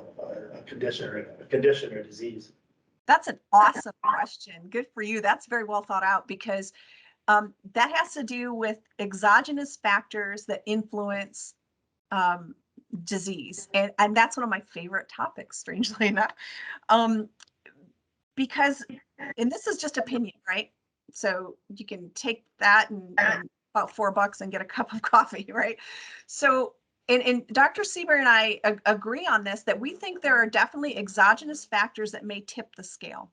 So one bit of research that I did when I was doing research and have my own lab is I looked at the influence of divalent cations, and specifically copper. And I feel like there are definitely, and I could bore you all day long with some other reasons why I think this is true based on some published research. But I do believe there may be exogenous factors, so things outside of the animal or changes in the animal that sort of tip the scales. So if they're exposed, it may make things a whole lot worse. And that may be wrapped up somewhat into the genetic stuff. I think the genetics investigations looking at the whole genome is really, really in its infancy. And if someone has the wherewithal, they could do a lot of digging in this sort of thing to look at some of these genes that are involved in susceptibility and understanding what roles they play in the biology of the animal. So I think there's a lot to that, and it's a whole area that hasn't been touched on much. Thank you. Anybody else have? We've been, certainly appreciate the opportunity. I have a hand up here. Gary Olson is joining us virtually. Gary Olson. Gary Olson, you have your hand up? Your mic is off. You're muted, Gary. Can you hear me? Yeah, there you are. How are you? Hi, Tracy. I know you did a lot of research with grass feeding and mice. What are your thoughts on the movement of prions through feeding of grasses or hays, or what did you find out? I know we collected grass for you in Iowa, and Yeah. I mean, where are you at on that, or what's your thoughts? You know, that one was really interesting and I was a bit surprised. So I'm going to give that data to Dr. Rodrigo Morales at the University of Texas, and I'm going to have him incorporate that into another paper that he and I have done some environmental sampling on, because I really highly suspected that, you know, based on the work that USGS did initially showing and University of Texas, that they were seeing prion being taken up into the aerial or the leaf and stem portion of the plant. And I fully expected to see that with the vole model that we used. And in fact, we didn't. And so we've tested the soil from there, we've tested the plants. And so where I thought before the odds of it getting up in the plant were probably pretty good, I'm less convinced than I once was. That doesn't mean I'm totally dismissing it, but I'm a little less convinced.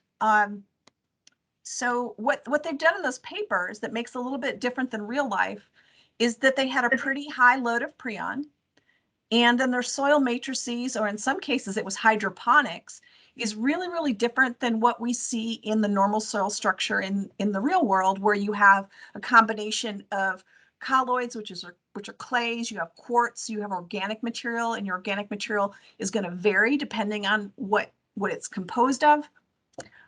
I'm now wondering if, and it may be geographically variable. I mean, so just to make things worse, right? It may be depending on what the soil constituents look like. I think that the soil may sequester the prions in a lot of situations. And so it's not necessarily available to the roots of the plant. So I don't know, Gary, I think there's a lot more room for work on that, but I'm not I'm not as convinced as I once was about that. So don't know yet. Thank you. Thank you. We probably need to get moving on, but anybody have a question? Thank you so much for being here. Very informative and topic that, well, I'm glad that sounds like there's a lot of money that's has been set aside for some research by at the federal level to address this issue across the country. So appreciate your time being with us. You're absolutely welcome. And you can expect to see the cooperative agreement efforts for agricultural agencies being offered again in the very near future. So the money that we've offered the past 2 years will once again be offered in fiscal year 22. And that opportunity should be listed, I think, coming out probably within a month or so. Super. Right, Thank you. Thank you. Bye-bye. Okay, looks like, I think we're still kind of on time. Not, well, We're a little bit behind. Yeah, but, so if Dr. Glaser can finish up by 11:30, that would be wonderful. Linda? Dr. Glaser? Well, good morning, board members, and thank you to Dr. Nichols for presenting this morning. I really appreciated that, hearing from her. I'm going to share my screen. Can you see that now? Yeah. Okay, so I will try to be brief here with an update from the Farm Cervid program and get on my little clicker here. So anyway, here's the number of registered herds we currently have in Minnesota. So 233 registered herds. You can see 149 of those herds contain white-tailed deer. And if you look at the map, that turquoise color is the distribution of those white-tailed deer herds as well. The gray-black circles are the elk herds in Minnesota. And there's a smattering of other colors that are other species. So that's kind of the status of herds. We've got 6,855 animals in those herds. And we still are, you know, that number fluctuates daily with mortalities that are reported or newborn calves and fawns that are reported to the board. So I wanted to give you, next I wanted to give you an update on the Beltrami County CWD investigation, and we have certainly some good news there. I think you should be able to see my pointer if I get there. And that is that the Kanabec County herd quarantine has been released just last week. And if you remember this diagram from before, there was a red box around that herd. It was a CWD exposed herd from the Beltrami County investigation and was quarantined in May of 2021. That her herd had sold animals into the Beltrami County herd, and those at least one of those animals subsequently tested positive.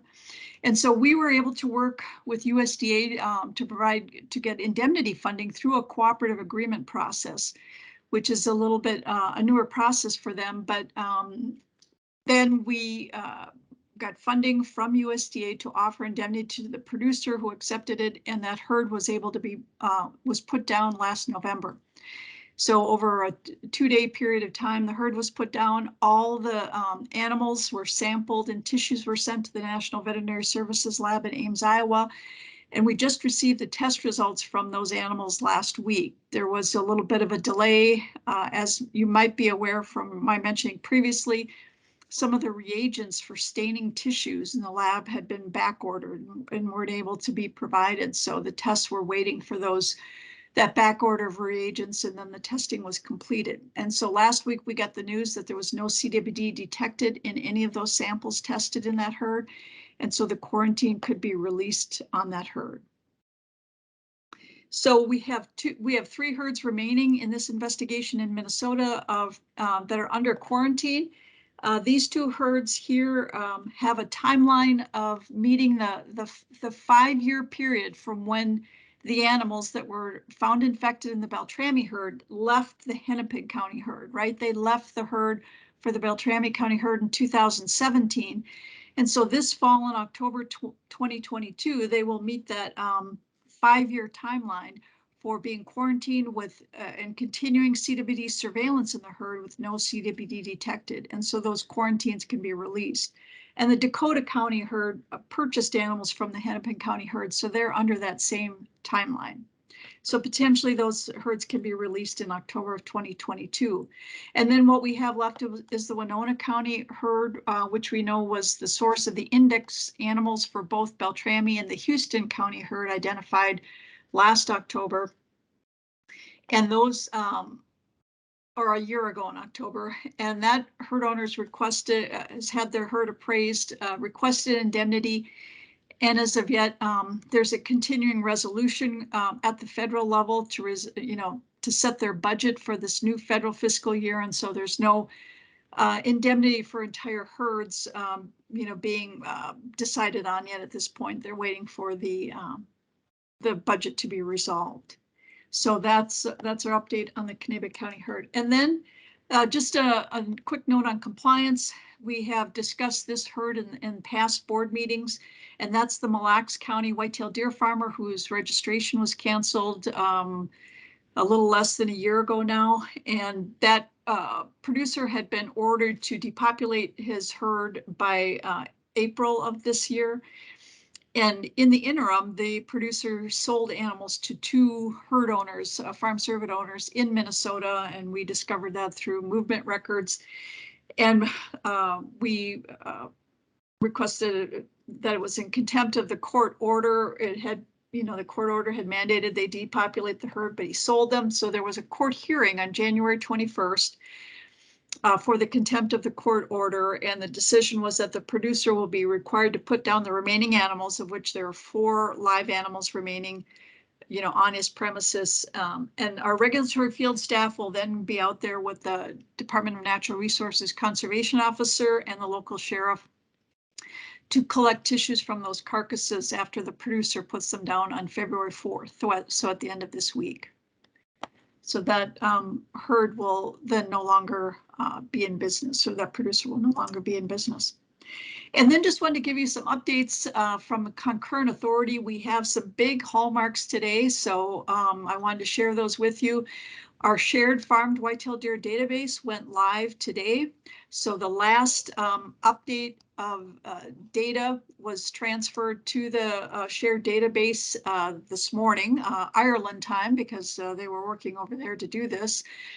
And so now the shared database is updated with the farmed whitetail deer database, and both the DNR and Board of Animal Health will then be working subsequently in that system to keep the records updated for farmed whitetail deer. So really congratulations to Carissa Allen in our office and the Trace First staff that made all that happen pretty quickly. And then another big hallmark, the legislative report came out this morning. I believe Beth has made you all aware of that. And that was published on the DNR's legislative website this morning and is available. We've already received some contacts from journalists, the Star Tribune and Outdoor News, with that, with that information going public, and so that will be available for you, for everyone to take a look at. And then we continue to do ongoing work for concurrent authority, and the DNR and board are in discussions now to sort of outline those duties, sort of formalize how we're going to operationalize concurrent authority, and then update our memorandum of understanding. And so we're looking at dividing duties by components. In other words, one agency take all inspections, another agency take all CWD testing and monitoring for that surveillance, and divide those components up so we each have discrete responsibilities for the program, the shared farmed whitetail deer program. And then we're going to be completing our data entry for 2021, both in we're doing a little bit of duplicate data entry, but completing the data entry we need for 2021 so we can have a complete set in our board database, as well as keeping the shared whitetail deer database updated. And then starting with 2022 data entry, it'll only be in that shared farmed whitetail deer database. And then last but not least, let's see, legislative update or information on activities in the legislature from the farm Cervid perspective. We've already had, as you know, the legislative session started yesterday. We've already seen 2 bills with proposed legislation for farmed cervids, and I just wanted to go over those with you briefly and let you know what's in that proposed legislation. House one proposal is from the House side, and then one from the Senate side. And the House file is for farm cervids and includes a number of components related to testing. And one of those is to test the soil of a CWD infected premises for CWD prior to the sale or transfer of the premises, and then have that reported to the board. The other is to record information with the county recorder or register of titles, any information about a CWD infected premises related to the infection. So that's being, added to our statutes. And then the big project would be by October 1st, all whitetail deer owners have to test each whitetail deer in their herd for CWD using RT Quick through the University of Minnesota's Veterinary Diagnostic Laboratory, and then report the results to the board. And they outline that if the animal tests positive once using RT Quick, it must be tested a second time. And if it tests positive the second time, then the animal has to be put down and tested with the postmortem test that we use for our routine surveillance, or our testing in farm cervids, which is the immunohistochemistry test. And the legislature is planning to appropriate $250,000 for this work, which is a one-time appropriation, and this money is to be used at least as needed for the testing to be done at the University of Minnesota's Veterinary Diagnostic Lab. So that's one piece of legislation. And then the other is from the Senate side, and this is related to farmed whitetail deer. And the board, as far as a moratorium on any new farmed whitetail deer herds being registered, preventing, stopping movement of farmed whitetail deer, and then offering a voluntary buyout. So they don't want to allow new registrations. You can't move farm whitetail deer unless you go to slaughter, and you don't import whitetail deer in the state from a farm cervid herd. The voluntary buyout, there have been no kind of dollar amounts included in that proposed legislation yet. No funding amounts, but the owner, if they accept a voluntary buyout, they have to agree not to, put farmed or wild cervids on the premises for at least 60 months, so 5 years. And they have to record that with the county recorder. And if they violate the agreement, they have to repay the money. The wording also allocates money for the next 2 fiscal years as well. So in 2020, 2022, if this legislation would be enacted, it would start, July 1, but then money would be allocated in 2023 and 2024 as well. And then the board would report back to the legislature a year from October 1 on this program. So that is a very quick overview of the Farm Cervid program, and let me know if you have any questions. Dr. Glaser, to back up.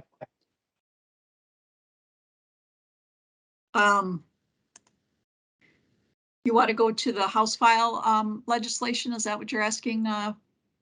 2 slides. Okay. Let's go to the diagram of the farms. Oh, okay. This one. Here we go. The top center farm, that farm has tested large number. Right, yeah, I wanted to, thank you for reminding me. I wanted to mention that herd, since it's been quarantined, or the producer has tested 46 animals from that herd, all with no CWD detected in that herd. And he is required, with being quarantined, to test any animal 6 months of age and older. Okay, so it's being sampled at a pretty high level, would you say? Right. The herd is between 100 and 120 animals in the herd. So 46 animals over since October 2020, so a year and a half. Okay, right. That's what I was wanting to find out. So we have a pretty good feel and pulse there. So okay. Right. Yeah. And I think there's additional samples that are pending at NVSL right now, and we don't have those results back. So perhaps another 7 or 8. So. Thank you. Any other questions for Dr. Glaser? There's a hand up. We have Gary Olson has a hand up. I'm sorry. Gary? Yeah, hi, Linda. I see before you had 149 deer herds with 3,366 animals. Before you had it broke down, how many of them are commercial farms, and then how many deer do those commercial farms actually control? Right. So Gary, just to let you know, the 149 herds means any herd with white-tailed deer in them. And, I think about 20 herds are mixed species. So we can say, 129 of those herds are probably only white-tailed deer herds. And as far as herd usages, I don't have those numbers in front of me, but typically virtually half of the herds have been labeled the use of hobbyist as far for our purposes. And what that means, that sort of goes with the inspection fee we charge. And so those animals have to be raising their animals for no monetary gain, exchange or transaction, and can't have multiple species. And so it does come out to be about half of the herds. Yeah, I think you reported last time like 69 herds had like 3,300. So our numbers are down quite a bit on is this count as of January or December 31st on the 3,366 animals? On the number of the herds and the number of animals, it is later than that. It's probably from a week ago or so. And, we've still got some newborn inventories to get in. That deadline for getting that paperwork to the board is January 31st, so just yesterday. So we've got fawns and calves from last year to get in. We've got more of that to get in. Plus, we've got, fawns and calves coming up. But the mortality, we also have pending samples at the diagnostic laboratory too. So, it fluctuates, but it won't be substantially larger. And so, right, we are seeing a decline in number of animals, certainly, along with the number of herds. Thank you. Any other questions? Anybody's hand up? I don't see anybody's hand up, so, okay. Thank you, Dr. Glaser. All right, thank you. Dr. Fox just put her hand up. I'm sorry, I'm not quick enough on the draw. I was just wondering, and I'm sorry if I missed it, for the legislation, did you say who introduced that bill? And can you tell me is just kind of who's involved in that bill, if we know like who authored it and if there's support behind it? Let me just go to them quick. If I can pull up the copy I have, I think I can get you the representatives' names quickly.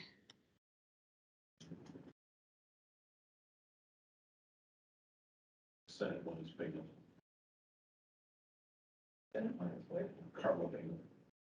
So it was the first one, the House file was authored, the one that was the testing with RT Quick and the testing of the soil, that was authored by Eklund, Becker, Finn, Hansen, Greenman, and Sundin. And the bill was referred to the Committee on Agriculture, Finance, and Policy on the 24th. Let me look at the other one, the Senate file, which is the moratorium and the buyout. The authors are Bigham. There's only one author listed there, so Carla Bigham. Okay, thank you. Sure thing. Any other questions? Going once, going twice. All right, let's go ahead and take a break for lunch. We'll take about a 25-minute break. Is that all right? 25-minute break, and we'll be back in here at, starting up at 11:55. We should have box lunches out. Okay, it's 11:55. We'll reconvene the meeting here. And next up on the agenda, we have a Board of Animal Health update by Dr. Beth Thompson. The floor is yours. Thank you. Yeah, just a few comments, and I'll probably keep us on schedule because I don't have too much to report out here. But as our new legislative liaison reported, the 22 session has started. And I'm very excited to have Michelle on board. I think that's going to be a good fit, and I appreciate all the work that we do with the Department of Agriculture. Most people may not be aware, but we do have certain positions within the board that we share with Department of Agriculture. Legislative liaison would be one of them. We also have a safety officer. We utilize their HR department for some of the things that we do with the board. So there's a lot of crosstalk between the Department of Agriculture and the Board of Animal Health, and I really do appreciate that. And then, of course, not to forget too, Lucy Hunt with Division of Emergency Management with Department of Agriculture and all the work that she does. So as Michelle mentioned, the board is presenting to the House Ag Committee tomorrow, and that's to give just a brief overview of the Board of Animal Health, kind of a look back at the year and what we're looking at disease-wise and program. My plan is to talk, we've had rabbit hemorrhagic disease virus in the state. We've got ASF, African swine fever, high-path avian influenza, some of those diseases. And then, of course, there are some specific diseases or specific program updates that they want on chronic wasting disease and farm service. So my plan is to just spend my 15 minutes talking about all of that and giving that group an overview. I wanted to touch on today on a national level. And over the last couple of years, especially since COVID hit, we've been, well, of course, in our agency and other state agencies, but also in the private sector, we've seen a lot of people leave. And it was interesting, especially with Dr. Odekoven's announcement last week, and he's going to the National Pork Board. I looked it up. Dusty has been with the state of South Dakota since 2003. And he was a senior veterinarian or assistant director at that point, and then stepped into the state animal health official role in 2009. So he's been there almost 20 years. And I know talking to him, he said, you know, He's tired of doing regulatory work. He wanted to move into something new. And this National Pork Board position seemed to be a good fit. I know a few years back, Dr. Paul McGraw from Wisconsin did a lot of the same thing. I mean, he had been in that position over at the state vet in Wisconsin. A friend of his stood up a human medical device company and asked Paul to join him in that. So he moved into that. But if you look at where Minnesota is, and considering that Dusty is going to be leaving now within a few weeks, I'm the senior vet, state animal health official in the Midwest. Wisconsin, Iowa, both of the Dakotas will have vets, state animal health officials that have been in place for a lesser time than I have. And Dennis Hughes from Nebraska just retired too at the end of December. So running through that, Dale's nodding his head. Dale's been tracking this too. Running through that yesterday, I decided to reach out to our National Assembly treasurer, secretary treasurer. So the National Assembly is the National Assembly of State Animal Health Officials, all state animal health officials across the U.S. We have a very, very close relationship. We tend to be on phone calls with each other at least once a week, either as a full group or sometimes a smaller group. I've got all of their cell phone numbers, and I would think nothing about calling one of them probably, on a Saturday if need be.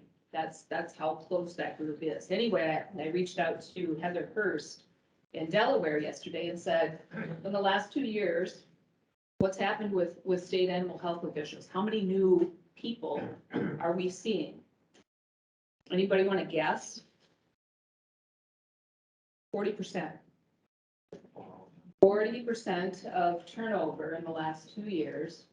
So that it's astounding. It's really astounding. Now, having said that, we've got a lot of new blood coming in that is really welcome, but it is, and Steve Crawford was part of the email stream yesterday, and he had a good list. I'm looking for it here. Yeah, Steve Crawford is a state vet out in New Hampshire, and he said, and this is his quote, "Makes me think about the fragility of our national agriculture security, the influence of politics on decisions and decision makers that should not be, and the number of really good people leaving the assembly." So he kind of summarized it up well. We've got a lot of work ahead of us, especially when we start talking about avian influenza and ASF and all of that being in our hemisphere. So just wanted to bring that to everybody's attention, though. I think that's a good point when we're talking with other folks in agriculture about the changes that are affecting not just private enterprise, but it's all the way through agriculture. And then one last thing, Mr. Chair, I did want to, and this is kind of an interactive piece for all of us. I know we've got new board members, and we talk to, when we give these meetings, we talk about USDA cooperative agreements. We asked Dr. Carstensen on to talk about things with DNR. We'll have other people from other agencies join us too. And I think this is a good point to kind of bring it back to really basics. And I'll just start on my list. If we have a zoonotic disease and the Board of Animal Health is involved with that, what is the other state agency that would be involved with the zoonotic disease? Okay, now you guys are getting it. Okay. So if there's a marketing issue, who handles marketing in agriculture? Department of Ag? Yes, Department of Ag. How about things like funding for agriculture for farms? If you're going to build fences, if you're going to talk about doing some improvements. Department of Ag. Department of Ag. Okay, now this is an easy one. Wildlife and wild waterfowl. We're talking about avian influenza. We're talking about chronic wasting disease, DNR. Okay, lobbying. Who handles lobbying? Lobbyists. There we go. Yeah, yeah. So there is really no state department. I know I'm gonna hear it when we get back into this legislative session. Well, the Board of Animal Health isn't fighting for this, or they're not doing this enough for this group. That really isn't our job. Our job is animal health. It's not going out there on behalf of Minnesota pork, elk breeders, any of those other groups. We truly are animal health. And then the last one, and this might be a little bit of a trick question, how about humane issues? Yeah, so legislatively, there is a law in place that says humane issues should be dealt with at the local level, local law enforcement. But we do have the Federated Humane Society group that is established by statute. I don't know if you consider them a state agency, so to speak, but that group is established by statute. So hopefully, a little bit of a civics lesson today as we move into the next legislative session. Any questions? Otherwise, I will. Any questions for Dr. Thompson? Anybody have their hand up? I don't see anybody. Okay, very good. Thank you. Excellent. Thank you. All right, next up, we're going to have our board member, our colleague, Erica Sawatzke, who is a turkey producer from the Kensington area. She's going to speak on high-path avian influenza from a producer's perspective, and having had the avian influenza here in 2015, and you probably read about the influenza that they found in some of the wild birds and so forth on the eastern seaboard and that flyway. It's certainly something to be concerned with, and Dr. Lauer will be addressing that after Erica gets done. But I just kind of wanted to have Erica maybe speak on some of the things that they or she would do as a producer, and some of the measures that they take, and maybe some of the things that maybe they, from time to time, maybe we get a little bit lax in some of the things that we do, and now is probably a time to heighten some of those measures. At least that's what you read about in the Swine Vet Center's recent newsletter is there's areas that you better go back and revisit and make sure you're not letting something slip by. So with that, Erica, the floor is yours. All right, can you guys hear me and see my screen? Yes. Great, thank you. Just a quick introduction. I'm a 6th generation turkey, corn, and soybean farmer. On the picture on the right, that's me and my family. I have a 2.5-year-old little girl, and I'll tell you, she loves turkeys more than I do. She loves being in the barn with me.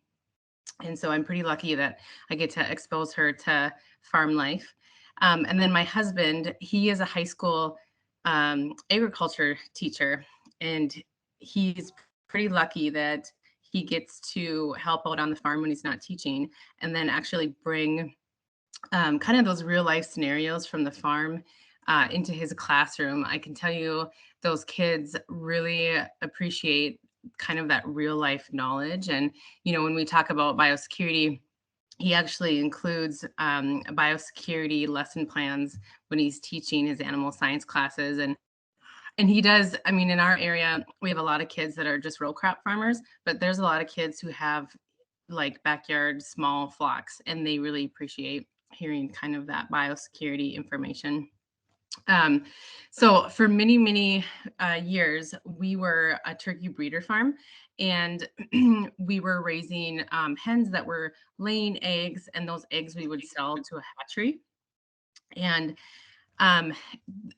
level of biosecurity, that you have on a turkey breeder farm is pretty, I would say, pretty high, because you get those hens when they're a day old, and then you raise them until they're about 30 weeks of age, and then they'll start laying eggs for you. And that cycle that they'll lay eggs is about 28 weeks long. So the longevity of their life when they're on your farm is about 1.5 years. So for us, it's a pretty big investment. And so you really have to do the best that you can to keep, any diseases out of your barn. Those hens get sick, they'll quit laying eggs for you, and then you lose your income. So in 2020, though, we actually started raising market turkeys. There was changes within the industry and changes within my family. And so we kind of switched roles within the industry, and we've certainly enjoyed it. We are raising light hens. So the picture in the middle there, you'll see that's actually that's a turkey off of my farm. And so we're a grower partner for Ferndale Market, and they're located in Cannon Falls. They're a multi-generational family farm like we are, and they're pretty unique in that they have their own store on their farm where you can go buy turkey products. So transitioning from breeders to market turkeys, when we had breeders, we had at any given time, 15 ish employees. So we had a lot of traffic on our farm with people, and we had a lot of traffic. We had an egg truck that would come twice a week to our farm. We, for many years, had our own toms that we raised, so we were able to collect all of our own semen. The last few years, we actually quit doing that, and so we would buy semen from a stud farm. And turkey semen you can't freeze, so all of that has to be collected fresh that morning and then brought to your farm. So 3 days a week we would have multiple deliveries of semen to our farm. That was all delivered at the end of the driveway, so they're not coming onto your farm. They're not driving up to a barn. It's right at the end of your driveway.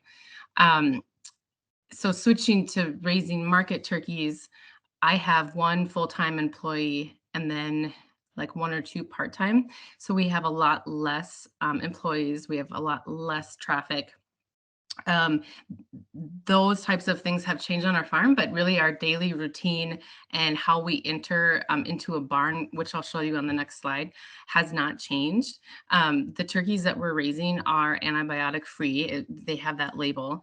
And so for us, and regardless if we were raising conventional turkeys, you still want to do your best. But for us, because they're antibiotic free, we kind of have less tools in our toolbox. So it really is vitally important for us to keep any harmful germs out of our barns that would make our turkeys sick. So each day we show up to the farm wearing clean clothes. I tell my employee, don't wear the clothes that you wore yesterday.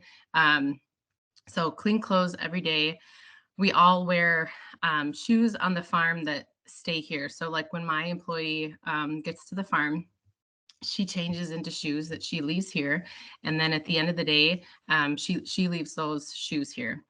And she also parks in the same area. We have a designated area for her to park, and as my part-time employees too. They all park in the same area and they don't drive their vehicles to the barn. So this is one of the barn entrances, the workroom that we get to. So this is called a Danish entry system, and this is pretty common in the pork industry. Dean, that you probably have this on your farms. But when you walk in, you actually walk in to the dirty side.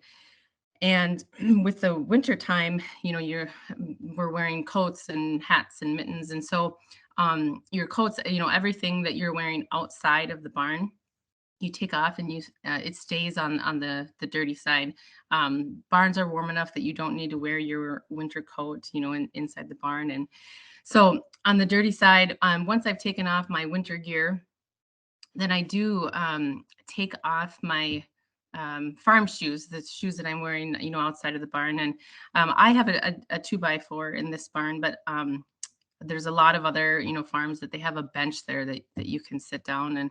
And but anyway, we'll take off our dirty shoes, put hand sanitizer on, and then we'll put on our barn boots. And so those boots are only worn, inside the barn.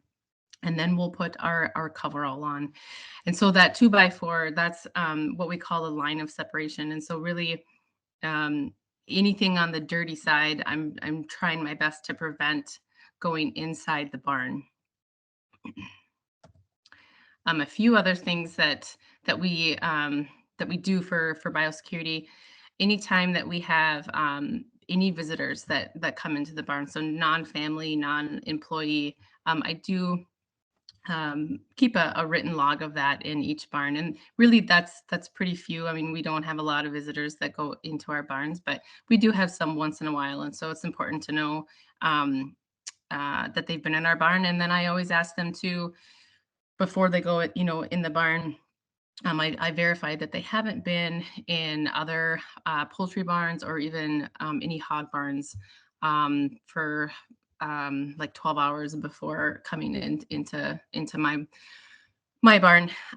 We routinely keep mouse bait in mouse stations. So every barn on our farm has about every 30 feet a mouse bait station on the outside, and it's pretty important to keep those stocked and check for that. Rodents are pretty notorious for carrying diseases into your, into your barns, and so we really try to eliminate that. Bird nests also on our barns.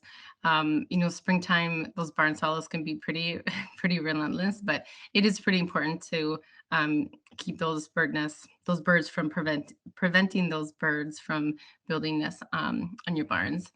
We also have a specific skid loader and a bucket that we use to remove our mortality, and that's done daily. We compost all of our mortality, and so generally we try and do that at the end of the day. One of the last things that we do, and we keep that very very specific so that we know, that skid loader is the only one that we use in that bucket. I don't have I didn't include a diagram, but the area around your barns is called the perimeter buffer area. And so for us, we like to keep that area clean. We don't like to keep any sort of clutter, stuff that we're taking out of the barns, like when we're cleaning. We try not to pile it and then leave it for an extended amount of time. And the grass around our barns, we we routinely mow just to keep rodents or just wild animals from attracting them to hide underneath any clutter, or that short grass, they can't hide in the grass either. So that's pretty important. If we have any holes in our barns, we want to fix those right away so that we don't get birds inside, or even skunks. They'll carry diseases into your barns. And the picture on the right, that is an actual feed spill that happened on my farm this fall. Anybody who has helped clean up a feed spill, I hope, is cringing right now, because it's not a fun job, but it's pretty important to clean up those feed spills, because like immediately, you don't want wild birds to be eating that, and then you put it back in the barn. So, and then all of our barns have a biosecure area, no entrance sign, just so that people, know that this is a turkey barn, and we don't want you to come in unless you have permission from us. So we still do have some routine traffic on our farm. So I thought I would touch on that. I have feed trucks that come about once a week. They really have very limited traffic on our farm, and they're not allowed to enter any of the barns, and I know I have to order my feed every week. So I know what feed tank they're going to go to first and second and third, and so they actually, their traffic is very limited, in that they get out of the truck, they open up the feed tank, and then they basically get back in their truck. So they don't have a lot of movement when they're on our farm. Same with the bedding trucks. I get bedding about every 6 weeks, and it really is the same thing. They go to that one barn that I need bedding in, and they'll open up the doors, and work with me to unload the bedding. But they're not. They're not going inside the barns or anything like that. And I think it's important to note that our feed and our bedding trucks, they're coming to our farm with a full load. So they're not stopping at another farm prior to mine or after mine. And generally, those companies are pretty good in that, you know, those trucks are coming clean. I mean, they do have their own certain set of rules. And so those trucks are coming clean. And when they get back, you know, they generally are cleaned again. I know in 2015 during High Path, all the feed truck drivers, they would put on boot coverings over their boots before they got out of the trucks, which was pretty important during that time. Our poult delivery drivers, they're coming about every 6 weeks on our farm to deliver poults, which are baby turkeys, and they are actually they wear a full coverall and boots. And, you know, same thing, they get pretty close to the entrance of our barn, but they actually cannot go inside either. So any supplies that we order from our, you know, kind of turkey supply store, that's delivered at the end of the driveway. So they don't actually come onto the farm. And then propane, you know, we do get propane quite often as well. And same thing, very limited traffic on our farm. They go right to the propane tank that needs to be filled, and then they leave. So looking into spring, it's, you know, I think we hear this a lot, but it's really important to not slack on your biosecurity. You know, there's kind of a lot of steps that we do to get into our barn, but we know that it's important. And I can't tell you how annoying it is to get suited up, go into a barn to fix, for example, a feed motor, and then realize you forgot a tool. Super annoying to have to go back into your workroom, you know, and then just reverse the order of the Danish entry. But we know that it's important to do that. So, you know, that's something that that we kind of always stress to our employees is, you know, that it's kind of a pain, but it's very important. So don't slack on your biosecurity and don't think, you know, oh, nothing is going to happen or this isn't going to happen to me. And that kind of follows in line with just make sure that your employees understand, you know, your farm biosecurity plan and also like when we, you know, had our recent H6N1 event, I kept my employee in the loop with all of that. So she was aware that, you know, hey, there's avian influenza going around in our industry. So let's just make sure that we're careful here because it can happen to anybody. And then I think it's really important, regardless, you know, of avian influenza or not, but to have a good relationship with your veterinarian. You know, if you go into a barn one morning and your flock just seems the slightest bit off, I mean, I think it's okay to touch base with your veterinarian and so that they have a heads up. You know, the flock this morning just doesn't seem themselves. I think it's always good to have that communication with your veterinarian. And I remember in 2015, we did have testing swab kits on hand. And so, you know, if those are available this spring, I think that's good for growers to have in the case that they notice a change in their flock and they need to get them tested. And I know, you know, Beth has talked about on a USDA level, there's not any surveillance being done in the Midwest. It's all on the coast. And I guess as a producer, you know, I hope that that changes, that we can get some surveillance done in the Midwest. I think as a producer, you always have to consider that it's out there, you know, but I think it sure would be nice to know or have a confirmation that it is. But in the back of our mind as producers, we just have to remember that it is out there. And so that's how you have to, I think, operate on your farms. And then kind of my last point is just being aware of your landscape. And that's kind of vague, but you know, in the springtime, I'm up in Douglas County and I have quite a bit of water around here. So I know that I have a lot of waterfall. And so just being aware of what's in your area and what could be a potential risk. I think we need to be in the mindset that, you know, anything that we can do to be proactive instead of always being reactive is good. And then the other thing that I'll just touch on quick, during in 2015, when we had our High Path event here, I was actually working for the Minnesota Turkey Growers Association.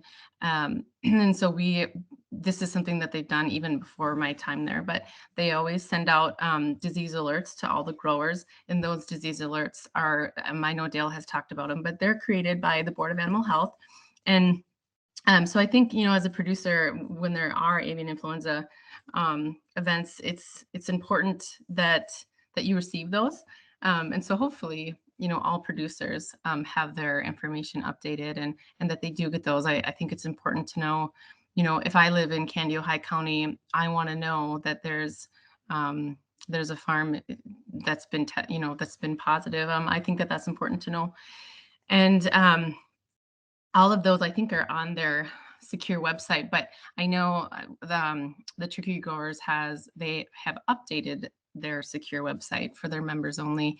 And there's a lot of information that they have on there. And so as a grower, I consider myself, pretty lucky that we have a good commodity organization who can help us get information if we need. And then I know they're always trying to provide information in other ways. So they have a weekly and monthly publication that they send out. And I know moving forward, into the spring, they're going to be adding new information specific to avian influenza.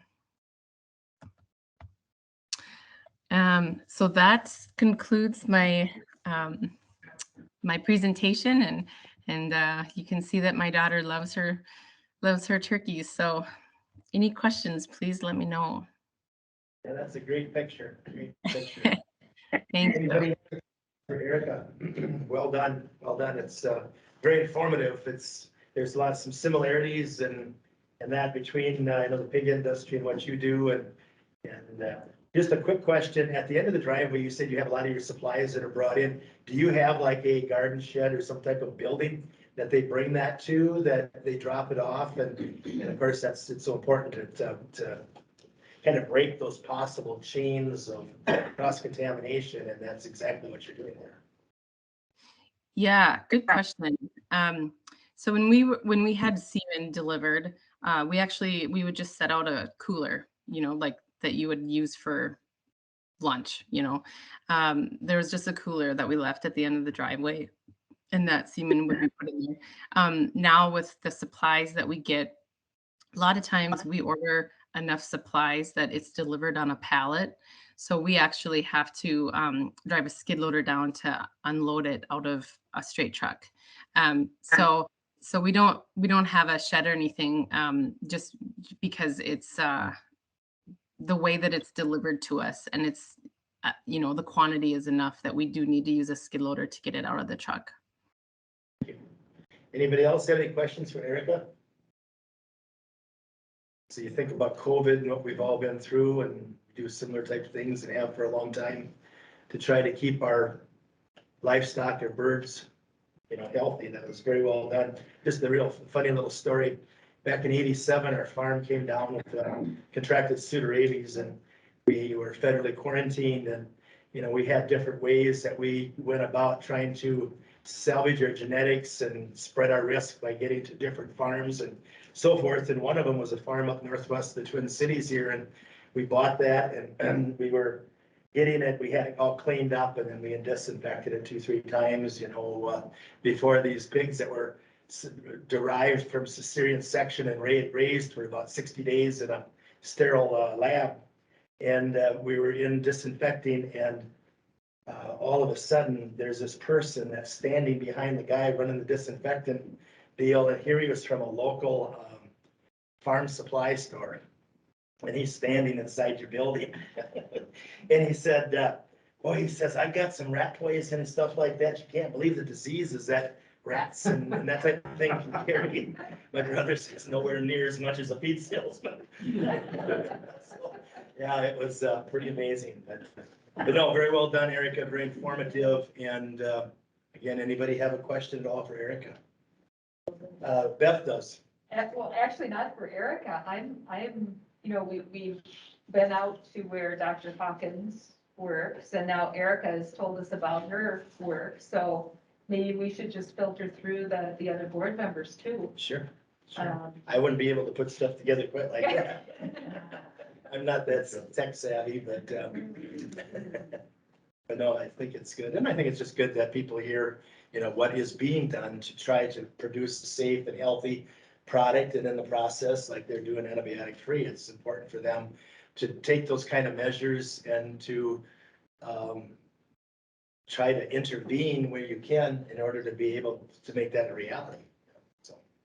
And if you all haven't been down to Cannonballs to see where it's being marketed, I recommend the trip. It's a great little shop down there. Not exactly easy to get to. You have to know where you're going, but it's a nice little shop. Thank you, Erica. Thank you. All right, moving along. Looks like we have Dr. Dale Lauer with a poultry update, and I'm sure there's plenty to talk about. There is lots to talk about. And as Michael's loading that up, you can see as Erica was walking through all of the points that she was talking about as far as the clean, dirty line, some of the traffic, that's exactly a perfect biosecurity plan.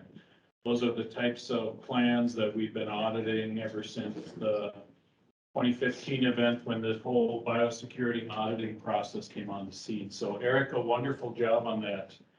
I might be giving you a call. So I see that on the agenda, I've got poultry update. I guess I kind of broke it down a little bit to provide the board members an update on low path. And then as our chairman indicated, there's lots to talk about high path. So just a very brief update on our low path situation that we had. As you remember, we had it identified on 2 premises in Candiota County in commercial turkeys. I'm happy to report that those premises have been depopulated. 2 different methods of the way we handled that, and I've gone through that at the previous board meeting. We have been conducting our surveillance testing. That's all come back negative. We've completed our virus elimination procedures on both of those sites. Basically, it was heat and time, and that we now have pending environmental testing that's going on right now. Those samples have been collected, and we're waiting actually from results from NDSL on those. I will kind of just back up a little bit. I will tell the board members and those here that we did have an emergency disease management committee meeting last Friday. So part of my presentation are kind of highlights from that 3-hour meeting. I'm going to try to skinny it down into about 10 minutes, so I'll see what I can do here. So we had an update on our H5N3 situation, but just so that the board members know that we are still in the process of trying to finalize our response plan. And at our meeting last Friday, we did update the EDMC members on that. I tasked some of our EDMC veterinarians to come up with a controlled marketing plan for eggs and egg products. We have never really had a plan if we have H5 or H7 low path on a commercial layer farm. And so I tasked Dr. Katie Schlist with Forsman Farms to find some other groups within our EDMC, and they are about 70% done with their controlled marketing plan, so I was happy to hear about that. We also discussed our communications plan that we kind of went through with our most recent event, and I know that Michael and the poultry communicators are received some comments from the group, and we'll be working through that to see if we can all get on the same page with that. Our Minnesota plan document, we finally did get some comments back from USDA, and myself, Dr. Voss, Suskovic, and Brad Peterson, one of our district veterinarians, did go through that. And we are now incorporating those updates into the plan, and we'll be sending it out to our EDMC members for their review as part of the final stages. we wanted to make sure that we had the most recent VS guidance documents updated in our Minnesota plan, as well as there were some questions about our virus elimination process to see if it really worked. And so I guess we're going to have to put some justification with that. But as far as that goes, I think our low path event, that's kind of a summary, kind of the direction we're headed. And unless there's some questions, we'll go on to the bigger topic that's on everybody's mind, and that's high path AI. So we were very fortunate, and I think we in Minnesota are very fortunate to have Dr. Carol Cardona and her crew at the University of Minnesota here to help us out with some of our response plans, some of our forward thinking with avian influenza. So a couple of the slides here, as you'll see on the bottom right, are from Dr. Cardona and presented at our EDMC meeting last Friday. So Dr. Cardona, you know, as we're kind of taking a look at this and looking at where high path AI has been globally, you can see that in the spring of 2021, a year ago, numerous outbreaks of various types were seen throughout Europe, Asia, and just again, to different types. The key thing is that the H5 is consistent. That's the Eurasian component to these viruses that seem to be seen throughout all of these outbreaks and when they've been identified. You can see that by the end of 2021, we have more of this H5N1 that is breaking in the UK and in Europe. And it, again, along with other outbreaks that you can see in Russia, South Korea, Japan, I mean, it's just all over the place, okay? And so it should come, so that when we kind of try to summarize it, you can see that, as I like to say, I think Europe is really pretty much on fire with high path AI. I mean, this is not necessarily just in the domestic poultry where they've identified it, but also in wild birds. And so, you know, when we take a look at this, you know, our hope has always been that the Atlantic or the Pacific are going to save us. Unfortunately, that's not necessarily the case because, as we all know, wild birds migrate. And so the migratory patterns, as you can see, kind of up in Iceland, Greenland, and where there's some crossover with the Atlantic flyways and some of the North American flyways, it really should come to us as no surprise that at some point in time, and I know, and I realize that, you know, as I'm putting these talks together and I'm always thinking it's 2020, well, really it's 2022. It is 7 years ago. We do lose a lot of information that we think we remember. We also lose a lot of people with that knowledge of what happened back then. So now it's a process of re-educating everybody.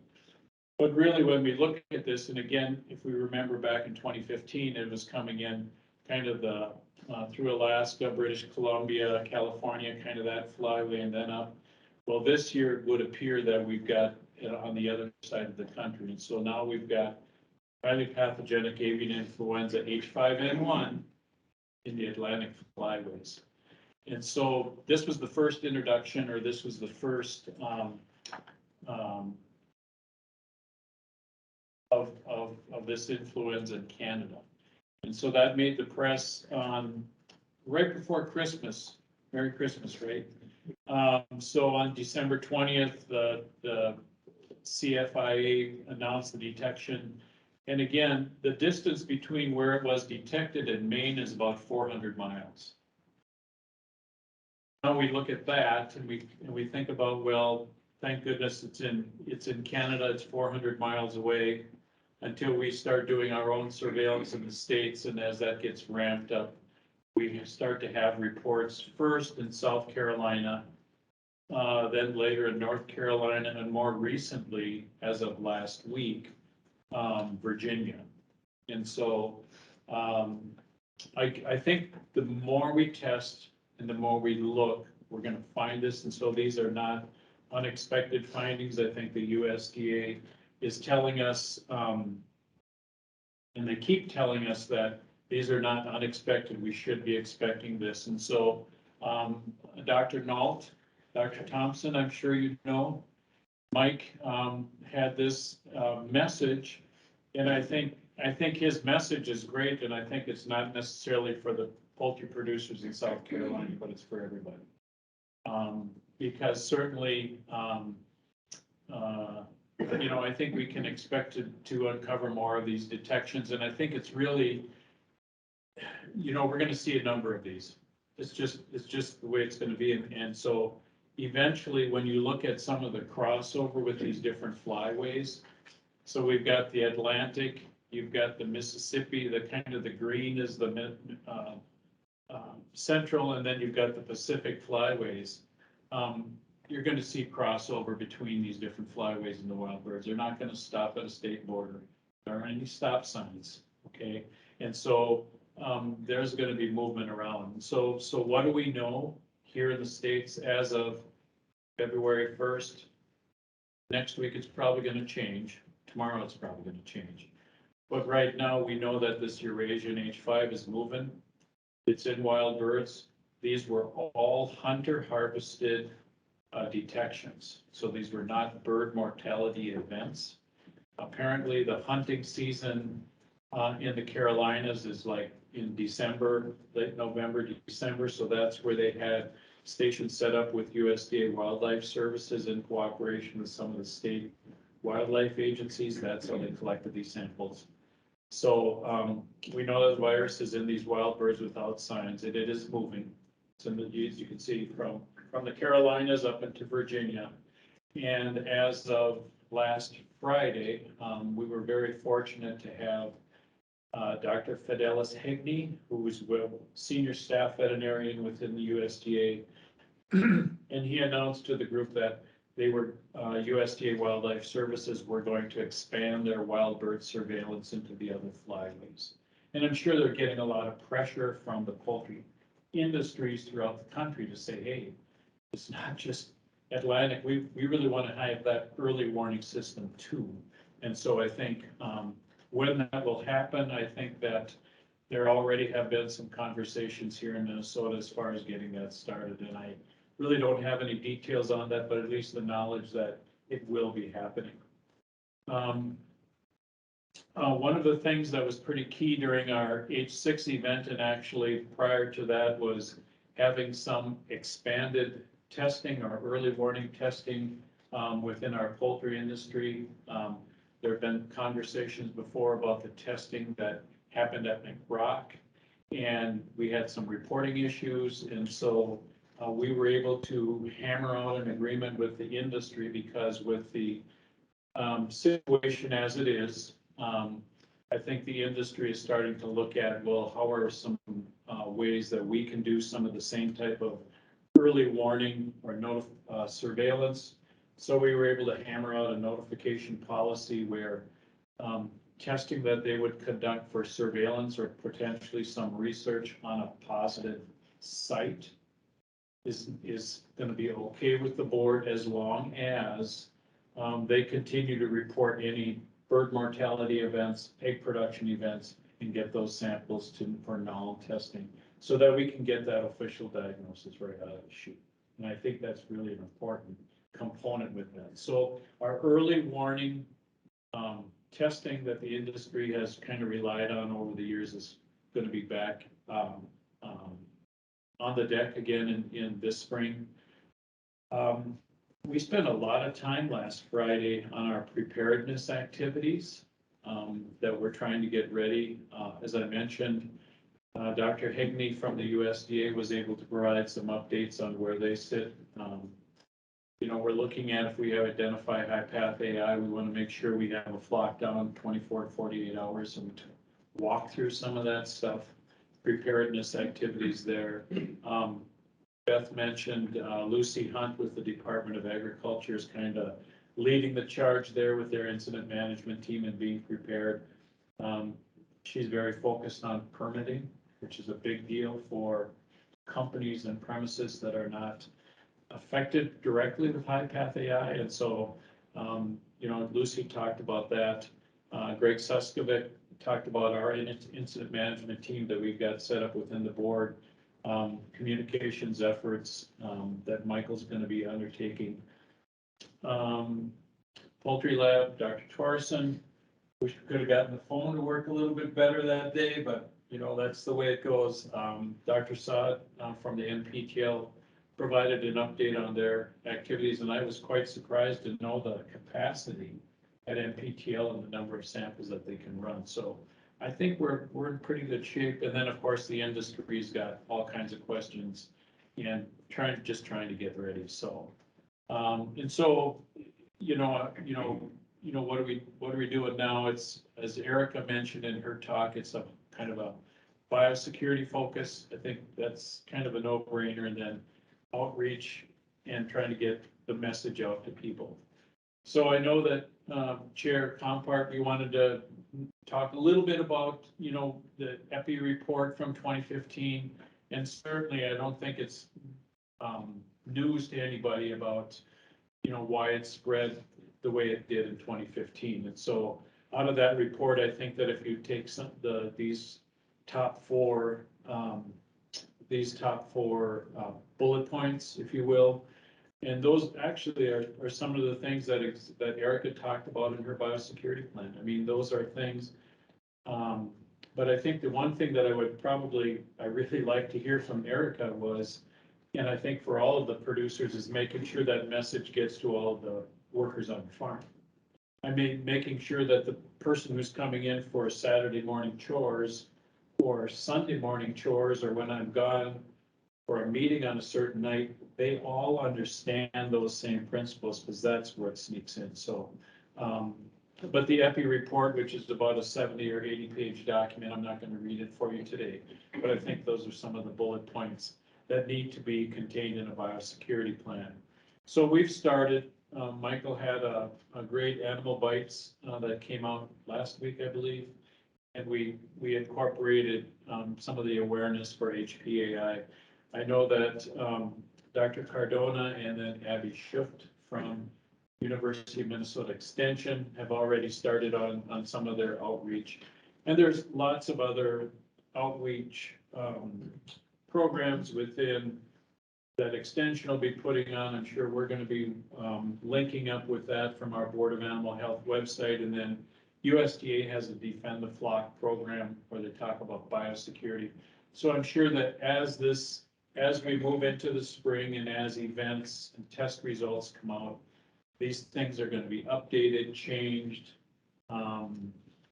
communicated, linked, you name it.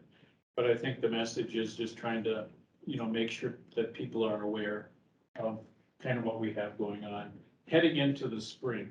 I'm kind of ready for any kind of a surprise, but I do think we do have time. We have to get ready, but when the shoe drops, we got to be ready to go. So that's what I have for the board members. If there are any questions, I'll take them, or any questions. Anybody? Any questions? Very well done as usual, Dr. Lauer and Michael. It's a very nice what you put together there. So, okay, thank you. Looks like we have next up is Dr. Torrison. Veterinary Diagnostic Laboratory update. Thank you for allowing us to come here and use the facilities. Yeah, it's great to have you here again. We wish you could be more hospitable. We actually have a room maximum count that we're at, and so it worked out extremely well. We were willing to maybe stretch it a little tiny bit, but this worked out well. So following right on the heels of Dr. Lauer, I wanted to talk a little bit about some of our influenza preparedness, just so people have an understanding of how we anticipate participating if we need to. A brief bit about workload trends here at the lab. Also about how we've been functioning, some of the different things that we've done to make sure we can keep operating safely. I don't know if you noticed, there's a HEPA filter in the corner of the room, just FYI, if that helps you breathe more easily through your masks. Some talk about project and equipment funding, and then just a shout out to all the people here that have published in the last year, despite all of the activities that we do otherwise. So So influenza testing, these are actually slides that Todd Riva, pathologist out at the MPTL, put together for the meeting that Dr. Lauer was describing. And so it's basically a run through on how we're set up to test samples as needed. And so what's different between now and 2015, we're set up for PCR testing out in the Wilmer lab. And that's obviously in response to what happened back then. And so we can test the same tests in either location. And so it sort of depends on the need and somewhat on the timing. And I will say that all of this is expected to be subject to adjustments depending on what happens. And so this is sort of the starting plan, and then we see where we go from there. How many samples can we test at NPTL? Right now, we think we have 2 runs of 300 each. Running 600 samples a day is where we want to start. We have a cutoff at 8 and noon so that we can plan accordingly and get the results out so people can plan their days and their movements or whatever else there needs to be done for activities. Weekend testing can be available as well. We have 6 technicians that are trained out there. Earlier, the discussion about null testing. Any testing that we do in an official capacity like this, everyone has to be proficiency tested. In other words, the technician has to run the test using the standardized protocol on the equipment, and each individual technician has to pass that test. And so we have 6 out at the NPTL that are proficiency tested for influenza. And then we also have in reserve 3 National Guard technicians that are also tested on our equipment at the NPTL. So we can ramp that up to 9 if the state indicates that that's a need. So that's the call of the governor to activate the National Guard for that. Here, and the idea is that we can maintain our regular poultry testing at that level. Now, if it gets to exceed that capacity, then we can stop the additional testing as needed, or we can delay other testing, but we can maintain our normal routine even with that 600 testing. Okay. At the VDL, without changing any other operations, we can run 180 tests, and if we need to drop everything, we can run 5,000 tests a day. And we obviously don't ever want to get to the point where we have to drop everything else. In the 2015 break, we continued functioning with all our other testing while we ran 18,000 influenza tests. And so, but it depends on, and so we can divide it into 2 runs of 90 each. Weekend testing is available, and we have 17 technicians who are proficiency tested here. And then what about supplies? Everybody's obviously aware of supply chain disruptions. So on hand, both in terms of plastics and other consumables and the specific tests, at each location we have 5,000 tests available. So we think that gives us a pretty good run into whatever demand there is initially. Okay. So in summary, we're expected to meet the Minnesota influenza testing needs. There should be an outbreak. And by the way, as Dr. Lauer was mentioning, it's not like we haven't run the drill here lately. We've done a lot of testing for other, there's H5N2 in 2019, H6 in 20, on into 21, and then H5 in 2021. And so this was pretty well exercised, and I'd argue. That's a brief overview of where we fit in with all of the planning and preparation. Okay, let's talk a little bit about, oh, sorry, I wanted to ask, are there any questions about that first? Looks good, Jerry. Okay, so where are we in terms of workload? And so the chart on the left is the quarterly average revenue for the last 2.5 years. You can see that we took some fairly dramatic drop-offs in revenue kind of when the pandemic hit. And so we had some clients that, especially out-of-state swine clients actually, that found local solutions.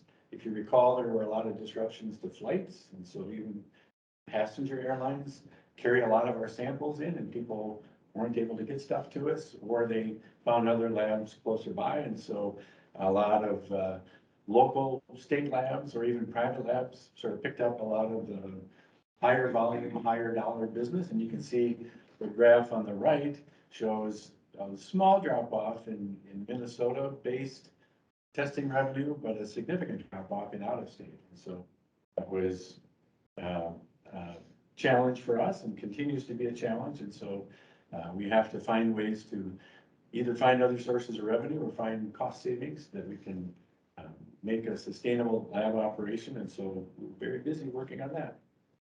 And so just want to let you know that we've had some pandemic related challenges and other challenges that we're addressing as we go through all of this.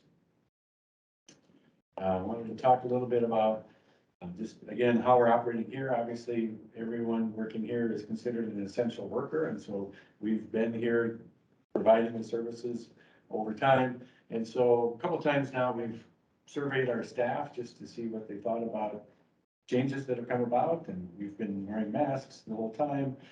We, for a long time, didn't allow clients into the lobby, then we allowed them back in. We never stopped allowing them back in, although some people thought that might be the right idea. So just a quick overview of the most recent survey that we did, and mostly in response to the changes to the CDC workplace recommendations or guidelines. And so, first of all, do you feel safe with PPE requirements and social distancing precautions in place? So the good news is 94% of the people felt safe working here. Bad news is, right, 6% didn't feel safe. And so there were a lot of comments related to different things. And some people were concerned that, well, first of all, a lot of people were saying people are doing a great job. And so we want to acknowledge that the vast majority of people were very confident of what we were doing. The lack of confidence was more related to returning to work soon after being isolated or quarantined, and then concerns about how some other people were behaving, if they weren't complying with masks, or if their out of work behavior was in their view not being safe enough. And then can you find a socially distanced way to take a break? Most people said yes. Some people said sometimes difficult, and so we're trying to make accommodations, people coming in here in distance for lunch, and so just again, most people were finding solutions that were acceptable in review. Is your section manager helping you follow social distancing? Most people said yes. And then finally, has your workload been overwhelming as coworkers continue to work from home? We have alternate shifts, and so back to some of the things that Dr. Molgaard was talking about with future of work, where we have admin staff in a hybrid situation where not everybody's here during the day. We have 1 or 2 admin people on site every day, and so people have had to make some adjustments, and there's been some redistribution of work related to that. But so overall, I guess the mood or the response has been positive, and we continue to work on some of the challenges, and people really do have some concerns about the new guidance from the CDC, and so we're trying to accommodate that. And we've provided 3 different varieties of N95 masks. Not everybody has, they all seem to fit my face, but they don't all fit other faces, I guess. And so, and frankly, some of them have smells that are objectionable to some people. And so we've offered variations on a theme to try and find things that are suitable for different people. Those are all voluntary, and we can't require N95 masks. If we did, they'd all have to be fit tested, but some people, a lot of people are taking those up. We've offered to make available at-home test kits if people can't find a test themselves. And so again, just trying to help people find ways to work safe and not come home or not come back to work before it's safe. So all workplaces have been doing this. I just thought I'd mention a little bit about what we've been doing and how the response is going. Questions about that? I wanted to talk a little bit about another round of recent grant awards. And so we talked last year about some financial support that we got, and later at the end of the day, those who are interested, we can take you on a tour of some equipment that we got through state funding and federal funding. But we did get through the latest USDA NOLN round of grants, some support for some IT upgrades, for an online submission upgrade, an ASF sample submission training that Dr. Rovira got, and then a large, then an ASF PCR negative cohort study. So what that means is We think that we need flexibility. And what else did we learn through the pandemic? If you're reliant on only one supplier of anything, you're asking for trouble. And so we want to evaluate multiple different commercial test kits available for African swine fever that aren't currently available and approved through USDA, or one of them is, using samples that are routinely used in swine diagnostics, but not approved for foreign animal disease investigations. And so the idea is that we'll test a bunch of our routine samples on these commercial test kits to help USDA get a comfort level for the sample types and the test kits that we're using, and the labs will then get experience using these other commercial test kits. And so USDA is funding the ASF part. The National Pork Board actually just awarded sort of the sister grant to this for CSF, so we'll do ASF and CSF at the same time. Okay, and then finally a large grant that the Center for Animal Health and Food Safety here at the University of Minnesota is leading, and Dr. Revere and I are co-investigators on that, working in the Dominican Republic and a country yet to be finalized in Southeast Asia, looking at ASF field testing and how to incorporate more of the field-based testing into a surveillance and control and potential elimination program. So these are all, the money isn't even awarded yet, we're just getting started. Okay. So that's in the already awarded category. Wanted to talk a little bit, Dr. Molgaard mentioned that we are bringing forward a request for state funds for equipment, and there's quite a long list of it, but in general, they fall into two different categories. One is, again, for more capacity. So what we will see downstairs is sort of the sample preparation step, the beginning part of some PCR testing, and we're requesting equipment for the sort of the back end of the PCR testing, for some equipment that has more flexibility. We can put more targets in an individual test, and so save some money on routine diagnostics, but also increase our search capacity because we can flip the platform, the plate size, and test 3 times more samples through those machines, and so almost triple our capacity for foreign animal disease search capacity. We want to have more control over our genome sequencing process. So there's been a pretty dramatic change in the PRRS landscape on the swine side. And so we've been doing a lot of sequencing for PRRS, and if we get this equipment in our hands versus at the Genomics Center, one, I'm sure they're going to continue to support that platform. 2, we'll be able to do it faster.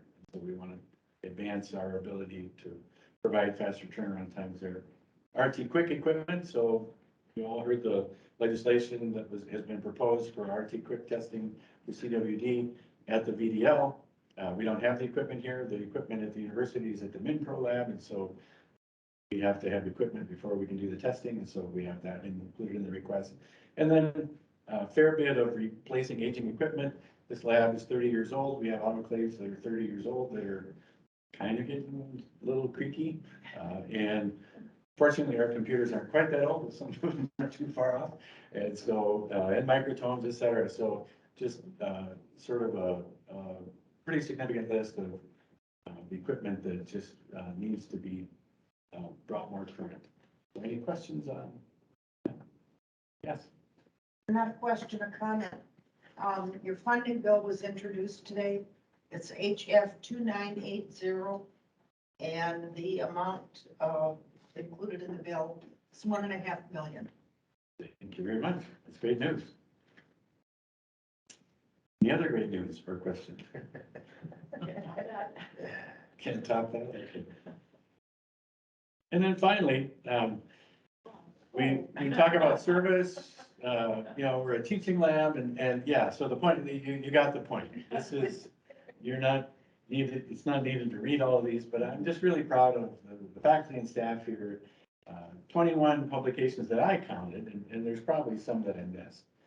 But despite all everything, people are still very productive researchers and garnering grant support and putting together these publications. And so each one of these has at least somebody from the VDL that played a role and is an author on this. And so just really, really outstanding to consider what goes into each and every one of these publications, right? By the way, if you ever want to look and see, this is our new website. And if you go over into resources and slide down to publications, this new list isn't up yet because 2021 just finished, but we'll have this up soon. And if you want to get a little curiosity scratched by looking at what we're working on, that's where you can find it. So again, we empower animal health professionals with accurate and timely diagnosis, innovative research, and exceptional education. So thanks. Any questions from you? Any questions for Dr. Torrison? Well done as usual, Jerry. A lot of stuff going on. Yeah, I did want to mention, so Dean and Dr. Thompson and I talked earlier, we had on the agenda later on to talk about some research from the VDL, and I was hoping to have the presentation of the person who's been down in the Dominican Republic recently to have an update, but the timing of that didn't work out, so I apologize. We're not gonna have that today. All right, thank you, Jerry. All right, okay, task force on zoonotic disease and traceability in companion animals. It's going to be Dr. Courtney Wheeler. Will be joining us remotely. Welcome.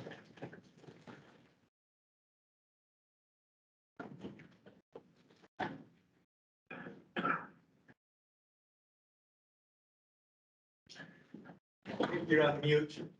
Courtney, you're on mute.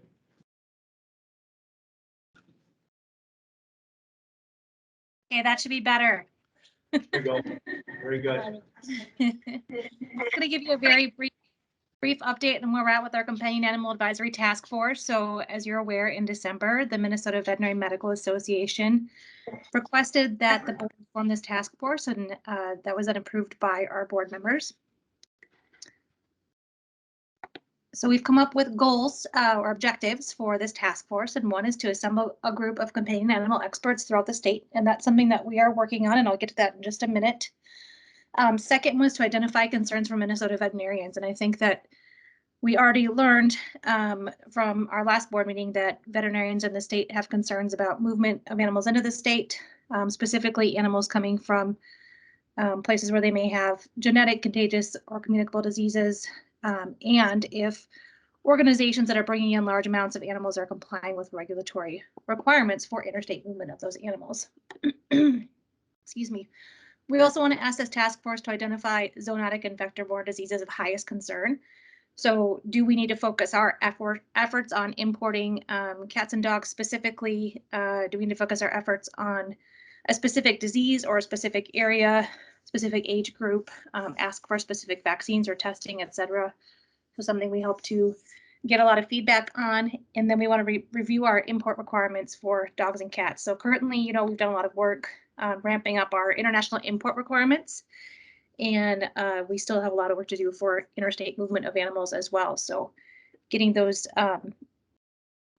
interstate movement requirements where everybody is comfortable and feel like we're importing healthy animals from other states. So far, these are the task force members that have already agreed to participate. So we're doing pretty good, a little more than half of the number. We can have up to 15 members on our task force. We've got 14 positions to fill. Again, these are the ones that we've filled so far. You'll notice that Jessica Fox, our board member, is going to participate on our task force members. So thank you, Dr. Fox, for that. And then we've got representatives from Department of Health, Minnesota Federated Humane Society, Minnesota Pet Breeders Association, Veterinary Medical Association, and the Veterinary Reserve Corps. And then these are our positions that are pending. So I've reached out to multiple people for positions, and some of them have some questions. They just want some clarification about commitment for the task force, et cetera. And so I'm hoping to have all of these positions filled by the end of the week. And the next step then will be to set up our first meeting, which will be virtual. And then we'll go from there. And the plan is to meet quarterly and see how far we get with our first topic, that really important topic of interstate movement and importation of animals.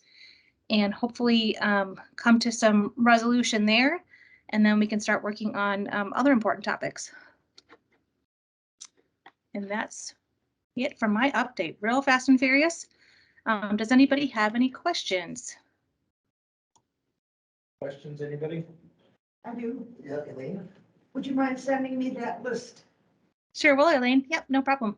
And you'll get, when you get invited to the first meeting, you'll have that list as well.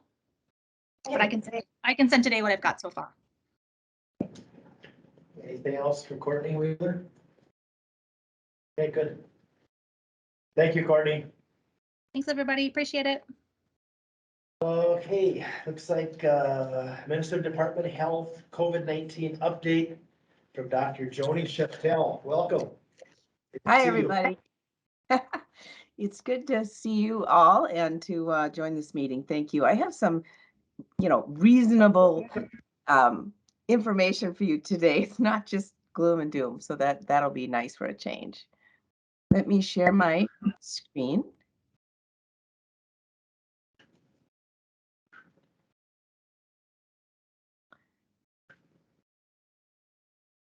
Tell me when you can see and hear me. We can see and hear you. Oh, good. This is the view from my house across the road. I'm always going to give you something to take your blood pressure down from now on. No more SARS-CoV-2 virus for slides. No, All right. no waterfowl out there, right? Pardon? No, no wild waterfowl, Dr. Scheftel. I'm sorry, those were swans. Yeah. We don't have a lot of poultry in Western Carver County, though. So this is what it looks like now. And some of these slides will be the same that you saw last board meeting on December 7th.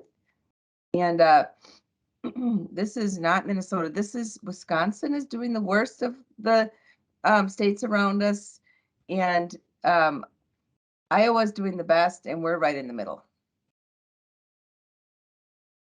Now, when I updated the slide from last time, this little box here said that the Delta variant accounted for 99% of isolate sequenced.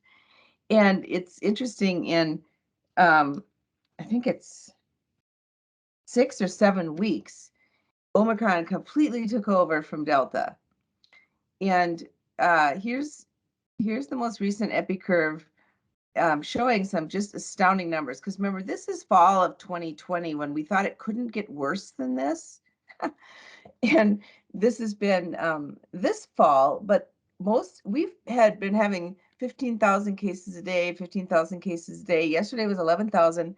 And this morning, my good news for you is it was just under 4,000, which doesn't show on this graph. But now one day doesn't make a trend, but it's better than, continual, to me, it's a positive sign. Now, these are all the cases that were tested at a laboratory and either had PCR or antigen tests at a laboratory. It doesn't count all the people who got tested at home or all the people who had a household member test positive, so they didn't go and get tested, which my own son would be one of those. So really the numbers we were having were, I don't know how much higher than this, but a lot higher, way into the 20-some thousand a day through the last month or so. So on the right, this is the cumulative counties that were the most affected for the entire pandemic. And this is counties most affected during the last month. So you can see it moves around a little bit. And St. Louis County has had over 12,000 cases in the last 5 weeks, and they had 12,000 cases in the 8 months before that. So they've had a tremendous surge in cases in St. Louis County. We'll see what happens.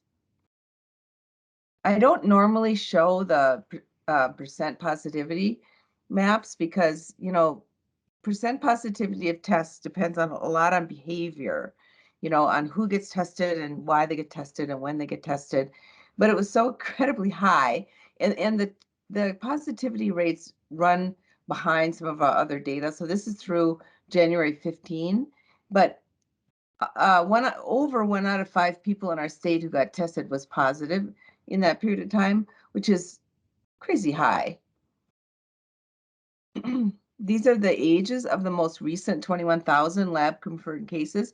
And this was only this week, Saturday, Sunday, Monday. So you can see we've got this many cases in, over the weekend where reporting is lower, and then to have under 4,000 cases today is really a good thing.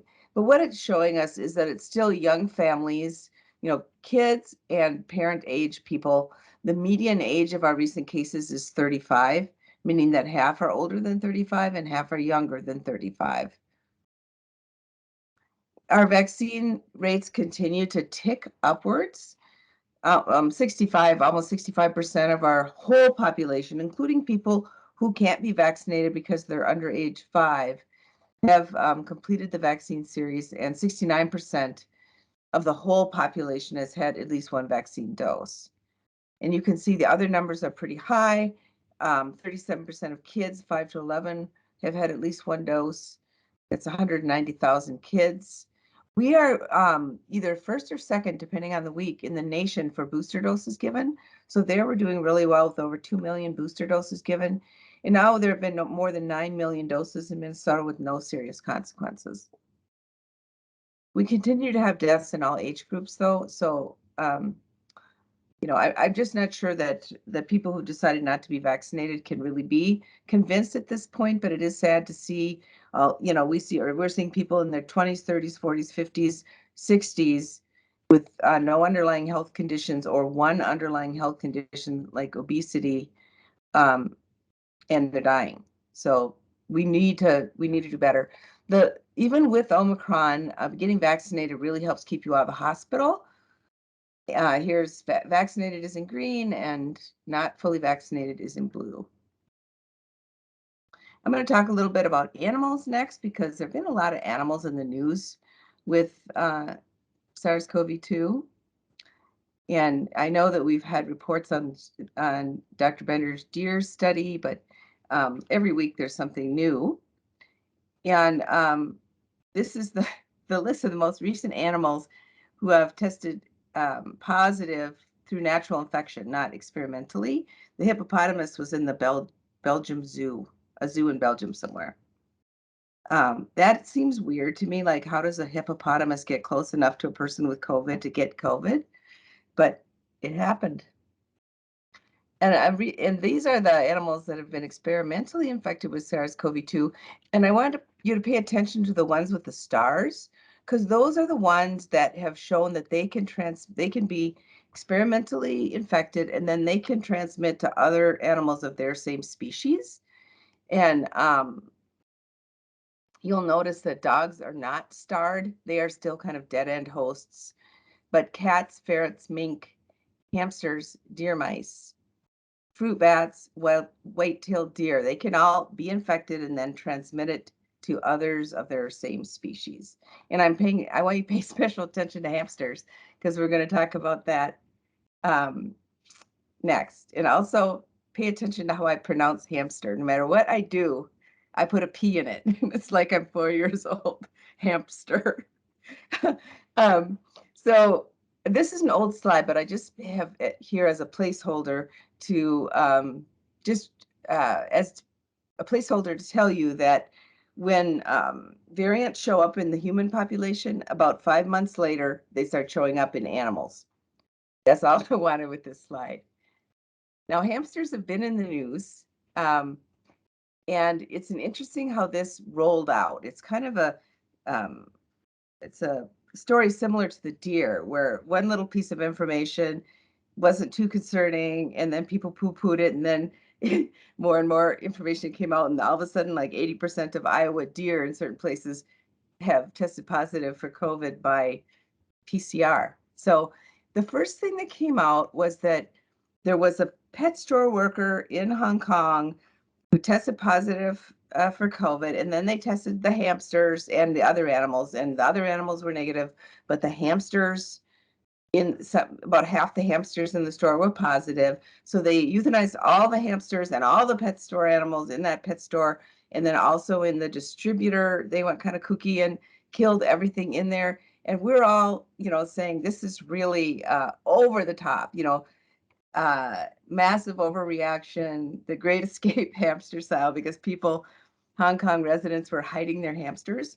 The government asked people who had bought a hamster, and so this would include Christmas and stuff, from December 22nd on to relinquish their hamster for euthanasia. And, I was right on board with all these folks saying this is really overkill. Clearly, the store employee gave COVID to the hamsters, which is what we're seeing over and over with different animals. No, they did this is just being published in the Lancet, which is a really seriously peer-reviewed journal, a trustworthy journal. They did whole genome sequencing and a really intensive investigation, and found that there really was transmission from those hamsters to people. And so in short, the story is that the hamsters were imported from Denmark. The positive pet store worker linked back to a positive hamster. A mother and a daughter shopped in the pet store and got different variants of the virus that were linked back to individual hamsters in the same pet shop. And then they passed it on to 2 other family members at home. And the variant that we're talking about is A127, a Delta variant strain that had not been circulating in Hong Kong. So it's really good evidence. It's not, we'll have to see more of this, but it's really good evidence that these folks really did get infected from the hamsters. And you might still argue it was an overreaction, but it wasn't completely over the top crazy like people thought it was at first. And I was joking in our ops meeting that our zoonotic diseases unit is going to be busier than some of our other COVID units pretty soon if this stuff keeps up, because the picture with SARS-CoV-2 in animals is getting more and more and more complicated. So I just thought I'd keep you apprised of that and take any questions that you have. By the way, this is how people get sick. And this is my sister, and she did get sick.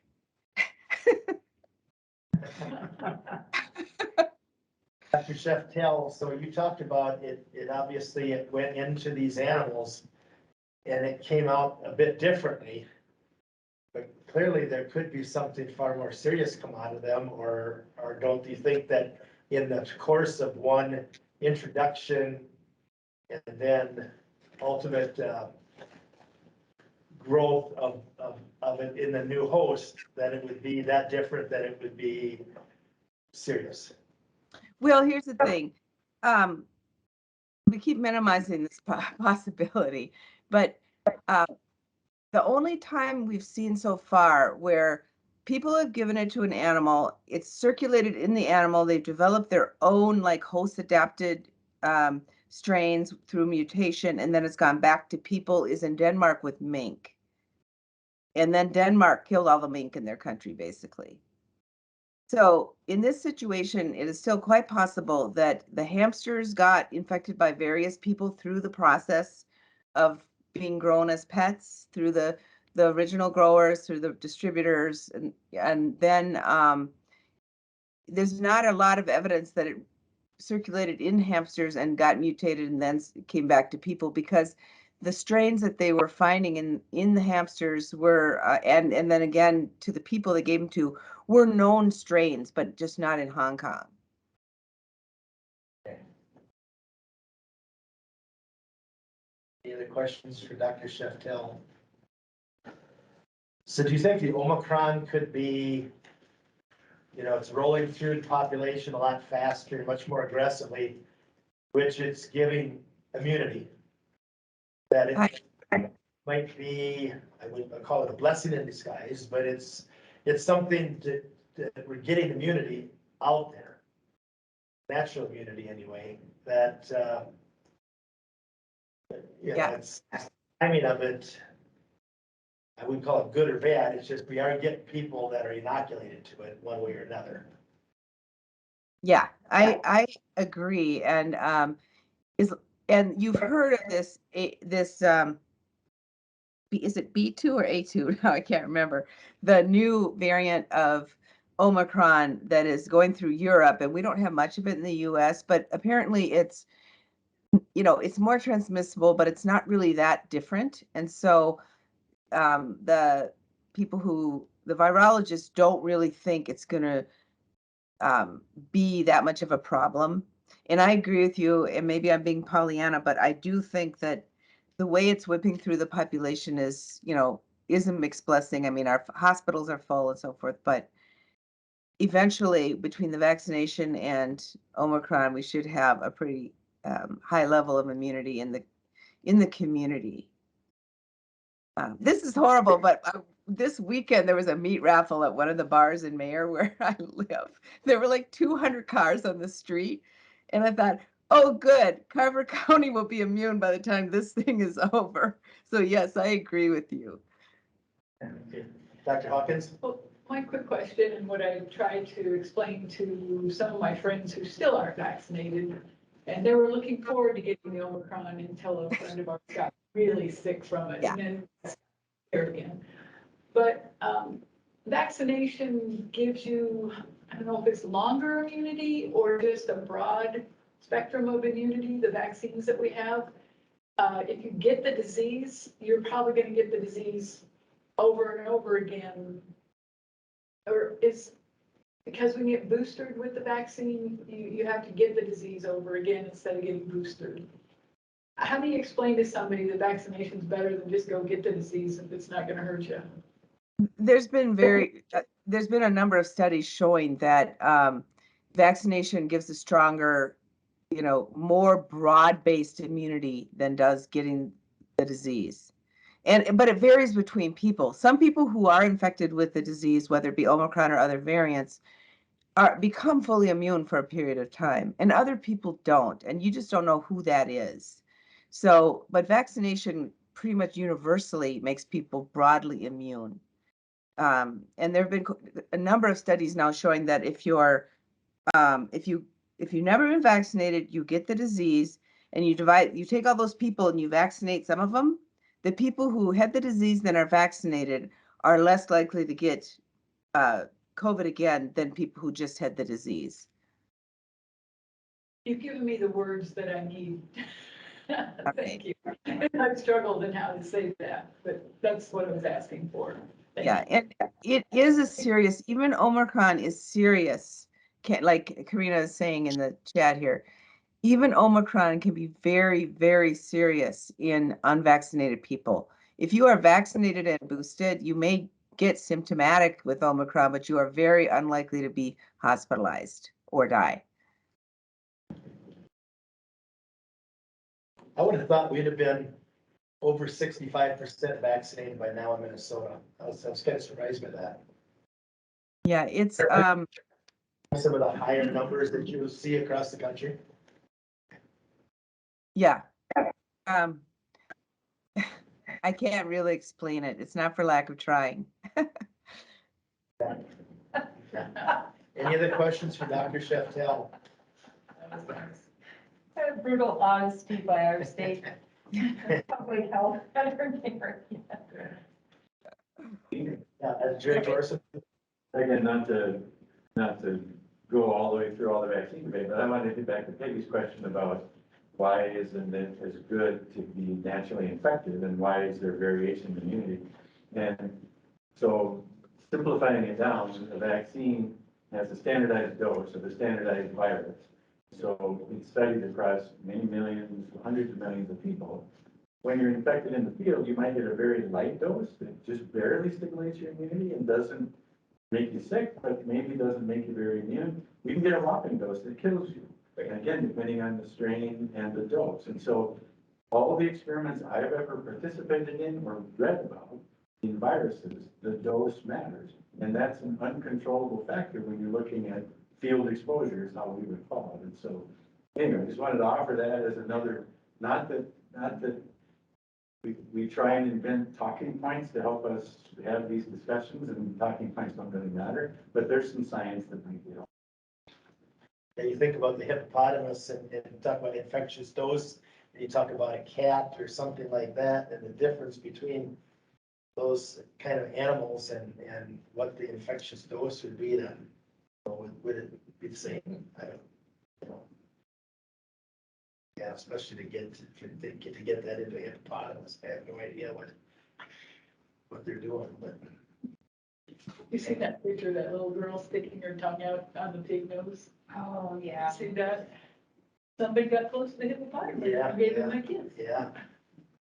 Okay. Any other questions for Dr. Scheftel? I don't see any hands up. All right, thank you. Have a It great was a week. pleasure. Thank you. Okay, looks like kind of winds things down. Your animal health research presentation, that's the one you mentioned that, yeah, we don't have, so, okay.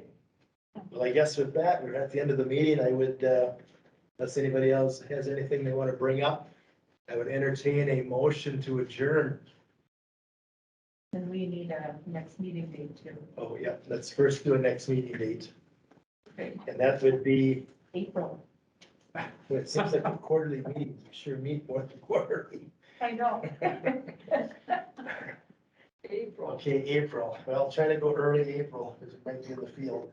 Okay. I'd say the first half. Have my calendar. Don't have to pay taxes till the 18th. And Dr. Fox, is there a couple days that don't work in the week well for you? Wednesdays is the most difficult day for me. Okay, let's take a look at a Tuesday then. 12th. Would the 12th work? April 12th? or 5th. Let's go with the 12th. For you. That would okay. Yeah. All right, April 12th, we will find a venue.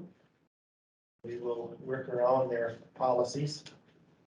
And I guess with that, I would entertain a motion to adjourn from Dr. Fox. From me, I motion to adjourn.